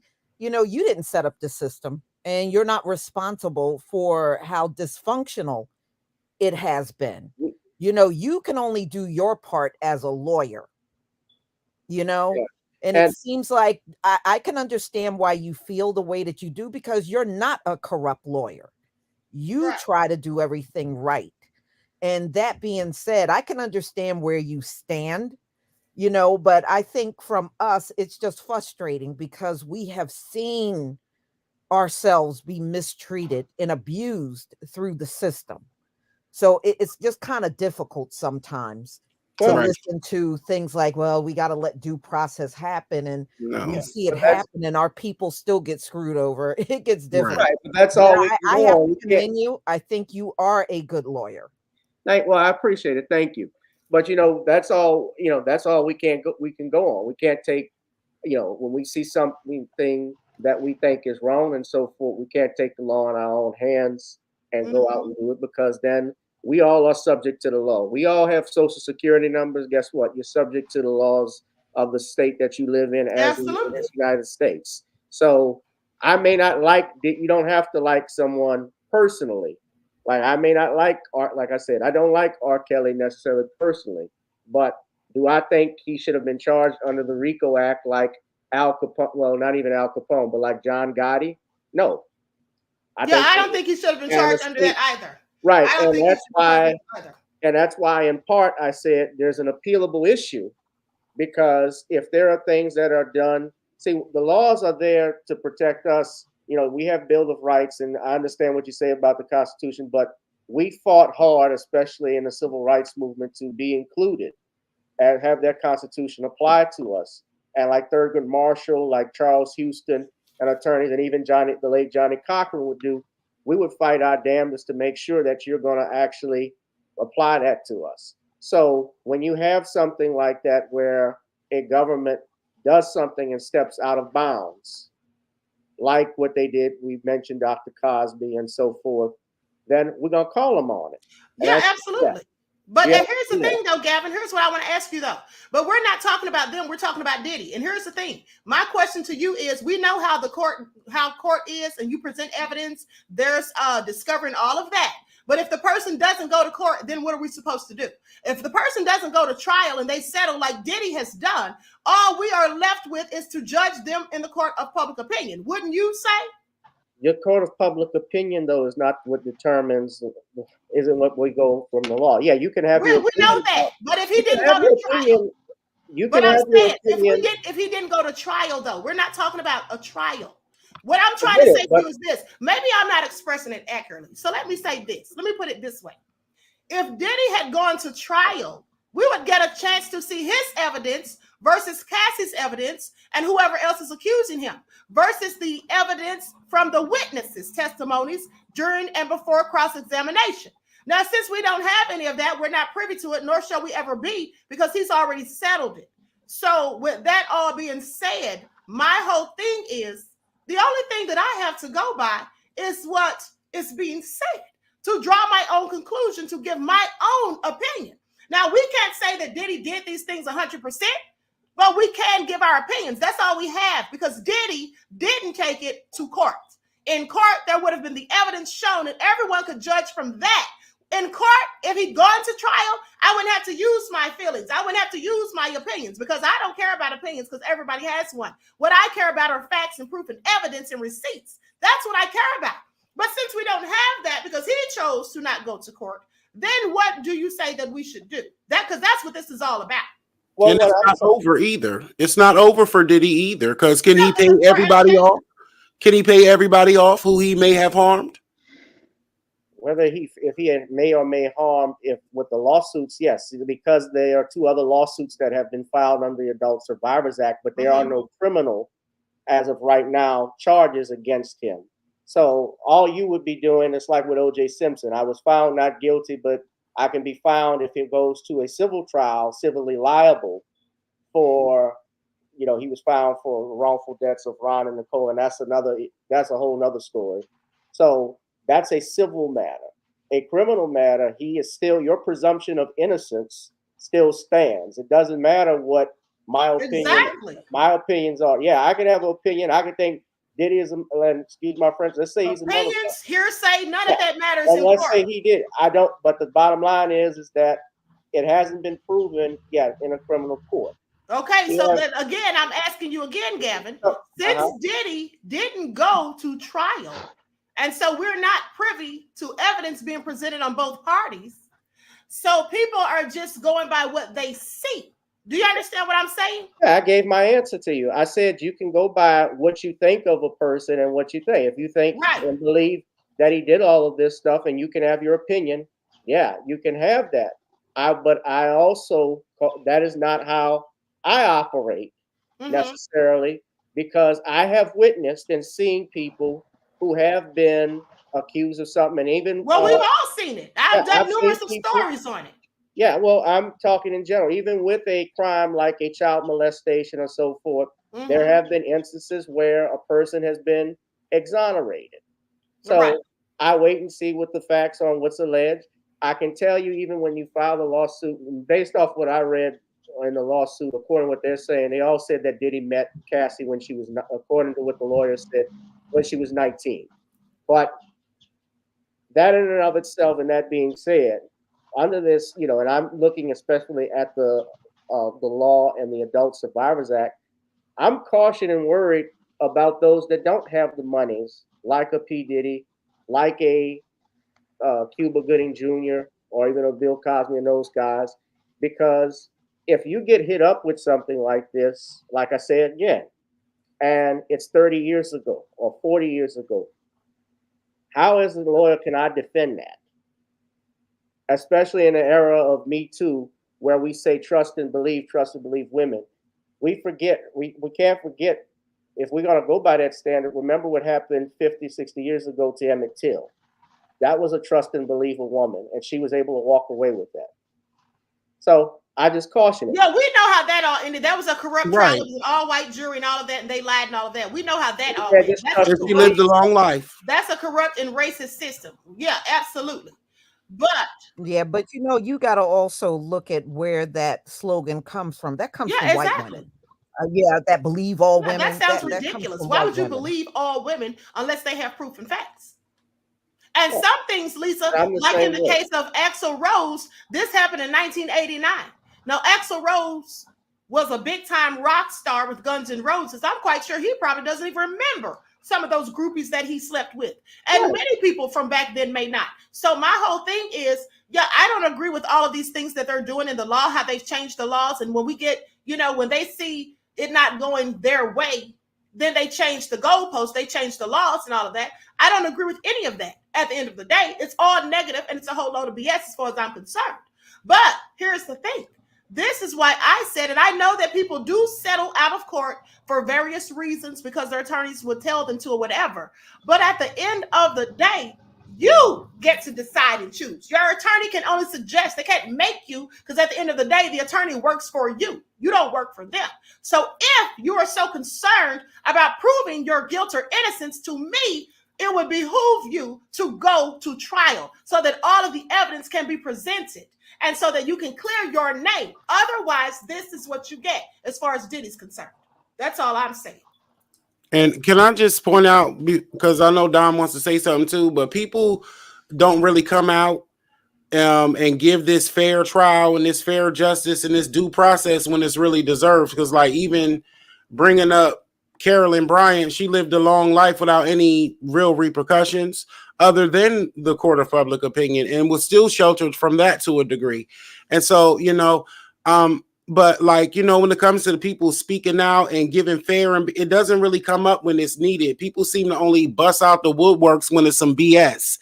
And now all of a sudden everybody's doing this and everybody's doing that and everybody's professional here and everybody's being fair there and everybody's considering all things there. But when it's really needed for Black people in order to receive that justice, and when we really need, let's just say, most Black men to speak out, or we need most Black women to speak out in unison for the greater good of the collective conscious, they're nowhere to be found. It's the crickets at chorus. But as soon as it's some BS and it's a lie, just like Carly Russell, for example, all those people came out, but what about the real Black girls that was missing? The brigades calmed down. So that's my whole point right there. Everybody busting out the woodworks when it's some BS, though. Everybody know what it is. And here's the thing. Another thing I want to point out is this. Since you brought that up, Yusuf, a lot of people, specifically Black men, they will be so quick to fight and defend a Black man and say, oh, well, they're probably lying or this and that. They just want to bag. But when it's a Black woman, they will be quick, so quick, I want you to pay attention, to say that the woman is lying. And they will go through hell and high water, some of them, to prove that that Black woman is lying. They can't stick together when we need them. That is a fact. So at the end of the day, it is very biased, okay? I know some of these men, they will not come out and say that these men are guilty. They will try to blame it on everything else and, oh, we don't have all this, that, and the third. But when it's a Black woman, they will go through hell and high water to prove that this woman is lying. And in some cases, they may be lying. But in some cases, these men are absolutely guilty as well. So that's just how it goes. The system is biased at the end of the day. And another thing is, like when we say protect all Black women, there are some Black men who say, well, I'm not going to protect them unless I know her or unless she looks a certain type of way. But when that man got jumped, that Black man got jumped down there at the Alabama Riverboat Brawl, those Black men ran and defended him. Nobody cared whether or not they knew him.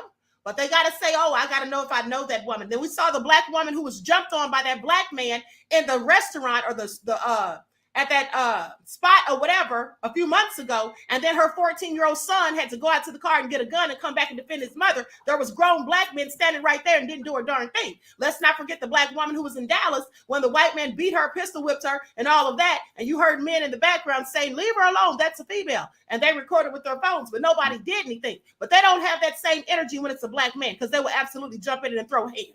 Yeah, okay? And they're always so opinionated when it's a controversy. And at the end of the day, they will also, and I don't believe that we should believe all women, because like I said, anybody's capable of lying, male or females, women or men.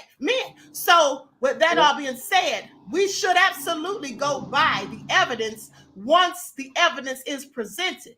But none was presented in Diddy's case. So now I'm just going to sit back and wait and see what happens with these other cases, because in my opinion, Diddy left himself open to this. When he settled so quickly, I mean, that's the fastest settlement I've ever heard of. I'm sorry.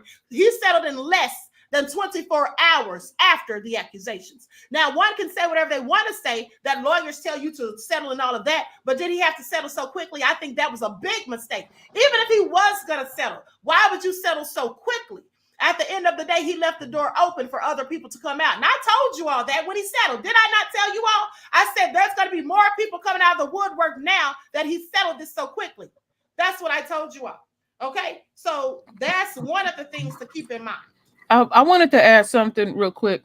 One thing that I noticed, being a responsible and a good blogger, one thing that I noticed is, like, when something first comes out, I notice a lot of people want to be the first to get their story out.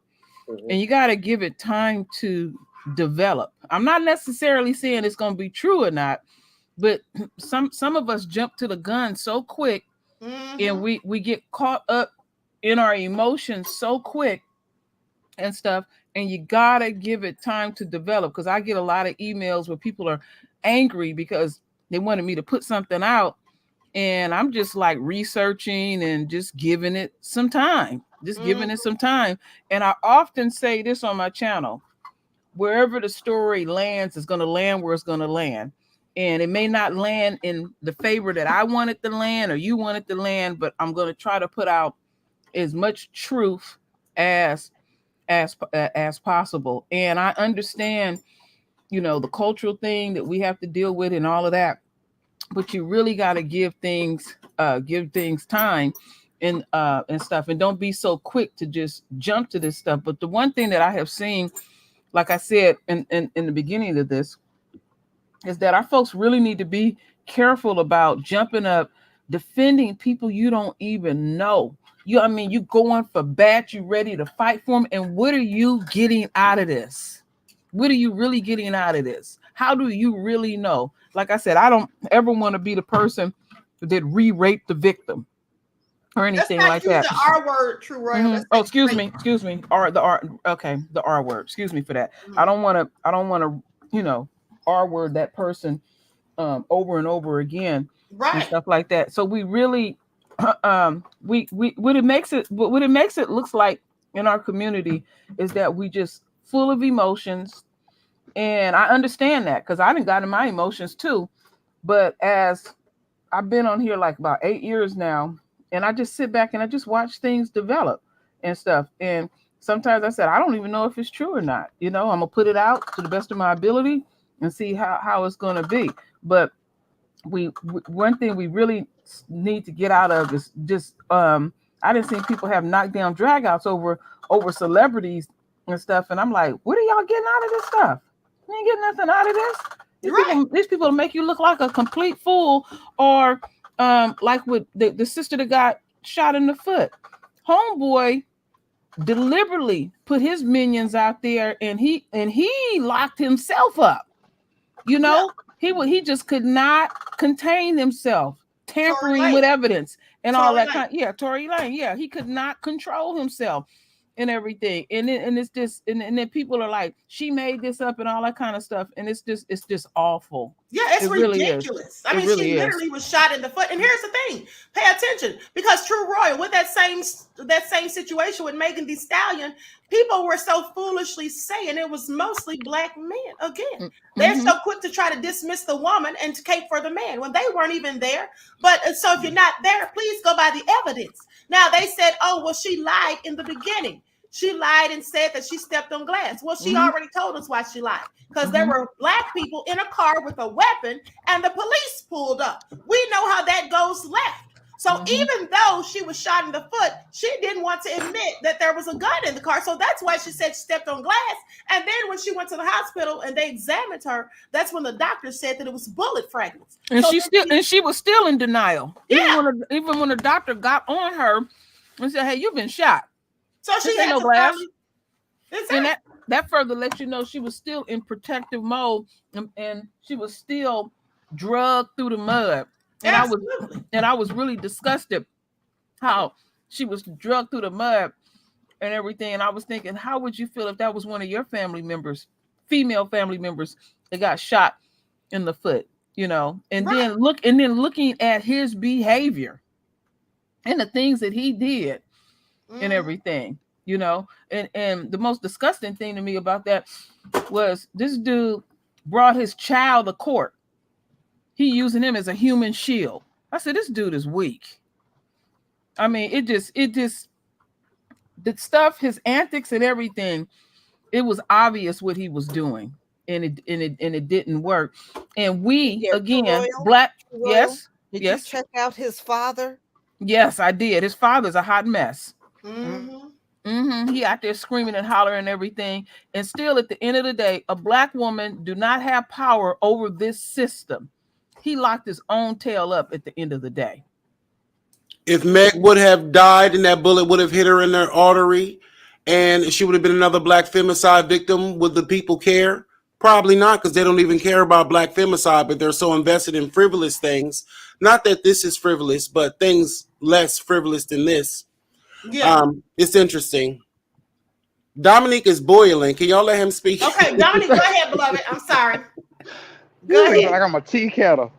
No, I just wanted three things.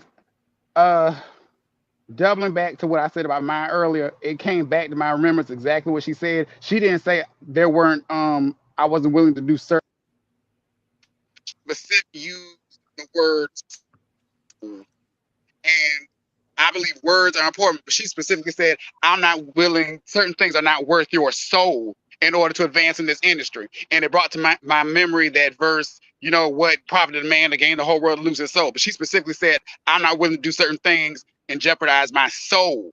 So she'll always have my respect for that. But to go back to which goes into this whole Doja Cat crap, I call her alley cat, stray cat, because to prove to people that this stuff is beyond what we think it is, she didn't start blowing up and getting all these endorsements until after, I don't know if it was this Halloween or 2020, but she had a whole for her, it was her 27th birthday actually. On her 27th birthday, we know about the 27 Club, she had a Illuminati themed birthday party. Right. And after that, that's when she took off. Yeah. So it's part of these. So this stuff is deeper than what you think it is. But to back up on what you said, go back to Usher to piggyback off of your point where you were saying how men will support other men and not black women. And we have to look at Usher when he was young. Now, somebody in the comment section, they say, well, why did his mama let him go off and live with Diddy? I don't know. I don't think his mother was married at the time. I don't know if she is now. I don't know if his daddy was in his life when he was growing up. But who knows if his mother knew what she was doing, like some of these parents who let their child go with R. Kelly or whatever when he promised to make them a star. I don't know if she knew or not. Maybe she just trusted him and thought, well, he's a male figure. He's going to take care of my son. But going back to where P. Diddy and Usher admitted that P. Diddy would hook Usher up with these grown women at these parties and allow him to have relations. And he said it was to make him a man. Because if you're going to go on stage and be singing all of these sexually provocative songs, you need to know what it's like to, you know, have swag and game and to actually have the experience of being sexual with a woman. Well, let me say and this. So Usher's mother when Cassie was saying, you know, P. Diddy would make her have sex with these strange men and he would watch, I can just imagine how that was a gateway into grooming Usher. Because you got to think about this. Because in the male society, period, but especially in the black community where we're hyper masculinized, men see it as a good thing when a young underage boy like a rite of passage. You hear me? Yeah. Like I said, like a rite of passage. Yeah. Hold on, I don't know what's going on the same. But yeah, so we don't see it as sexually traumatizing to a young boy to have sex underage. But then when a girl does it, she's fast this, and that. And that kind of contributes to this whole thing that allows males to get groomed unbeknownst to them. Because if Diddy watched Cassie having sex with strange men, I can just imagine he probably told Usher, well, go hook up with this girl. And whatever. And then he probably came and started sitting there and watching. The next thing you know, he might have joined in with Usher. The next thing you know, it led into the whole, well, let me show you how to really please a woman. Well, what do you mean? Right. Well, I'm going to do to you what you need to be doing to her. And next thing you know, because he allegedly gave Usher that STD, that could have been done on purpose the way they put blackmail on Usher later. Well, if you don't do this, we'll leak this STD thing. Well, we already know that we've talked about that before with that whole sex cult with Nexium. I think that's how you pronounce it. When they gather information on people so they can use it against them later. But hold on, and then Usher could have also got a girl pregnant. Somebody said, how long have you been on? It says you were on for 17 hours ago. Well, that's all lies. I've been on for 2 hours now. And it says right here on my screen that there's 617 people in the chat. I'm sure when it ends, it'll say there's 100. I'm sure. No, it's not a glitch. I'm sure that when it goes off, it'll say that it was maybe 130 people that tuned in. No, that's YouTube. Okay. But so anyway, let's get back on track because I'm about to wrap this up because it's 2 hours. It's over 2 hours at this point. Okay. So anyone have any final thoughts that they want to say before we conclude? I definitely will real quick say what Dominic was just saying. Also, and then Boosie's daughter, like for instance, what Boosie got with his sons and whatever they do with their sons, they don't do to their daughters. Boosie didn't get that procedure done with his daughters of get her hooked up with a man so she know with all of this and all of that. And she turned out, you know, in a certain way that he was literally trying to avoid. He claimed that he got his boys this type of service by adult females because he didn't want them to be LGBT, but his daughter's LGBT. So that was interesting. But I would just want to say, everybody, thank you so much for the opportunity. Thank you, Queen. Thank you, panel. You know, I miss all y'all, True Royal. I'm so glad that you are healing well. 17. Lisa Cabrera, I want you to know I always loved you. I never had no issue with you. I remember one time somebody said something, and I was dragging somebody going back and forth, and I called him a Hebrew Negroite. I thought that's why you didn't know me no more. But I always love you, and I'm sorry about that. Thank you everybody and all the royals. My new channel was the Celebrity News Galaxy because they took down the Ratchet Today show, y'all. It's a long story. You know how they do with free speech. Right. I might do an after party too, Queen. I'm gonna do an after party show because I'm still revved up and I'm ready to go off. So okay, so tell everybody your channel again, and then everybody give out their information. Go ahead and tell them your channel again. Use of your new channel. Celebrity News Galaxy with celebrity with an S. Okay, great. Okay, give Gavin, me like 20 minutes. I'll be live. Okay, Gavin, go ahead. Y'all can all come back up if y'all want. All right. Thank you. I won't be able to, but I gotta go to TikTok. All right. But Gavin, go ahead and tell us your channel, YouTube beloved. Information. My YouTube channel is gboot2786, as well as I have another backup channel, Gavin Richard, my full name. Shout out to everyone in the comments who've asked about me. Please join. Thank you for having me on the panel today. If I can just make one observation, I point out Usher's godfather is Ben Vereen, and he played Chicken George in Roots. And it's my understanding Usher's mom actually she quit her job to manage him. But interesting enough, Lisa Bloom and Gloria Allred were representing those women who were accusing Usher of doing that. And you already know how I feel about Gloria Allred and her daughter. If you look at her information, right? But, I want to thank you all and shout out to Lisa as well as you, Queen, because you all took on YouTube. So shout out to y'all especially. But thank y'all for having me come on. Thank you, beloved. And True Royal took them on too. Okay, yeah, now. My bad. Okay, so thank you, Gavin, for being on here. Okay, so Lisa and True Royal and Ausere, you all can feel free to give your channels for those who don't have your channels or follow you. Okay, I'll speak real quick. I haven't been putting out videos. I've been having to focus on my health very seriously. And but I will be coming back eventually. Okay. And I want to thank Lisa Cabrera, sister from another mother and father. She has been very supportive, and I just love her for that. I'm gonna always say that to Lisa, for just being there. I love you very much. Love you too, Queen Ahmadiyyah. Well, thank you. I love you right back. Yeah, and just thank everybody for giving their opinion here on Queen Ahmadiyyah's channel, and I like to do this again too as well. And that's basically all I have to say. And I just thank everybody for their prayers. I thank everybody for contributing to my GoFund. Absolutely. And just everything. And just thank y'all for giving me time to heal. I have had to take the advice of my own words and deal with my immediate situation at the end of the day, because I thought I was going to do it the way I wanted to do it, and no. So I'm trying to be as obedient as possible. So Ashe to the royal family. All right, Ashe, beloved. Okay, Lisa, you can give everyone your channel. And I want to say real quickly too that I also love Lisa. I love all of you all on the panel. But Lisa, I really appreciate the fact that when my channel was banned and I lost my channel on ScrewTube, this very same channel, that Lisa was the one who reached out to me and had me on her platform to tell my story of what happened with that. And then eventually later on down the line, I was able to get my channel back. Okay, so go ahead, Lisa. Thank you. Thank you. And love you too, True Royal, by the way. All I want to say is all are invited to my channel. I love different opinions. Just don't be nasty about it. That's when we have problems. That's right. I think sometimes subscribers, you forget you're talking to a person. You're not talking to a machine. You're talking to a person. And you may kind of get out of, and I know anybody that's a creator know what I'm talking about. And some of y'all tend to get out of pocket, and then you realize you can't get back on. It might be the reason. But as long as we can disagree and everybody is not insulting each other and dragging each other, it's all welcomed over on my channel. We don't have to see everything the same way. That's right. We can respectfully agree to disagree. Okay.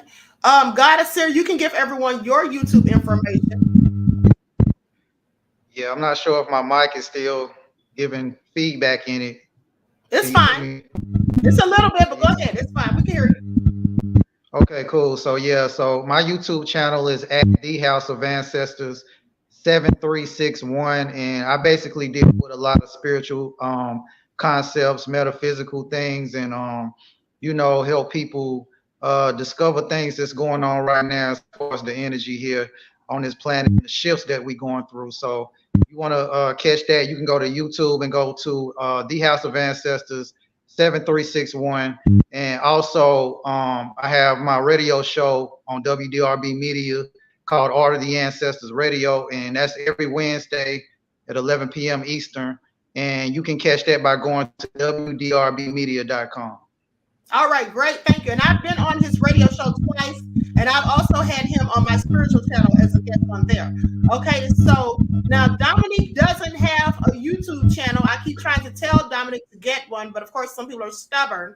And so with that all being said, you can only find Dominique for now when I have him on a panel. So with that, exclusive. So that all being said, Dominique, do you have any last words before I close out? Just thank you for having me. Since, as you mentioned, I don't have a channel. Maybe one day I'll get up the spirit leads me. I'll get the gumption to do it if I can feel like I can do it. YouTube and their crap. But I'm just honored to be on the panel with everybody and hearing all their different opinions and the different perspectives they brought. It was fun. All right. Well, thank you all for tuning in once again to the original Queen Ahmadiyyah Shakur show. Make sure you get the likes up. Please like and share. You all know they have me shadow banned as per usual. Don't forget to follow me on Instagram at Dr_A_Shakur, TikTok at Dr. A Shakur, and Twitter at TheGoddess27. And now, with that all being said, I want to thank all of my panel guests for being on here.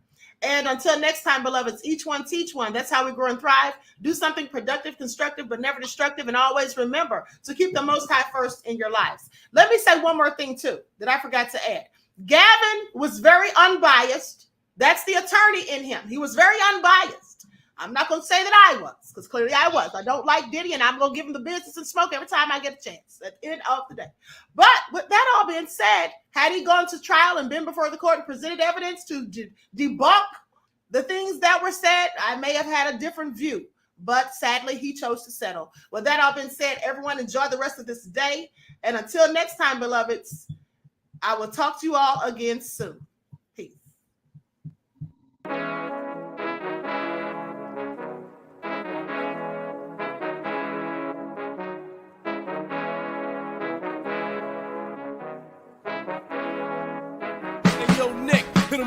Gold all in my skin, God all in my blood, kings all in my circle. You touch one of mine and you're done. They show no love for the queen. Why you hating on me? Is it cause I'm free and I got Malcolm X in my jeans? I got dreams like King Luther, shed blood like Kunta. You ain't helping my people, I ain't got nothing to say to ya. I want all the smoke like hookah. Talking reparations, America won't be great until they give us compensation. I'm like, I'm the hottest right now. That's See right. A bunch of lames out here trying to jock on my style. They be doing too much. I'm the queen, it's too easy. It's like they all at Popeyes, how they be talking so greasy. I just sit back and laugh while these haters get madder. So nefarious how they don't want my pockets with cheddar. I tell them they can do better. These snakes in the grass can leave a bite on your ass, cause y'all be trusting too fast. I got my foot on the gas, other one on they necks. Dropping receipts on haters, you better show some respect. I'm never facing regrets, we only facing the threats. Running through every challenge like a relay, break no sweat. It's a cold game, so I got that blanket with me. Now that my people awaken, ain't no going to sleep. I do not play by my piece, this time I'm playing for keeps. You talking slick, but when I see you like them ends, we gon' meet. And I got gold all in my skin, God all in my blood, kings all in my circle. You touch one of mine and you done. They show no love for the queen. Why they hating on me? Is it cause I'm free and I got Malcolm X in my jeans and I got gold all in my skin, God all in my blood, kings all in my circle. circle, you touch one Ahmadiyyah dust. They show no love for the queen. Why they hating on me? Is it cause I'm free and I got Malcolm X in my jeans and I got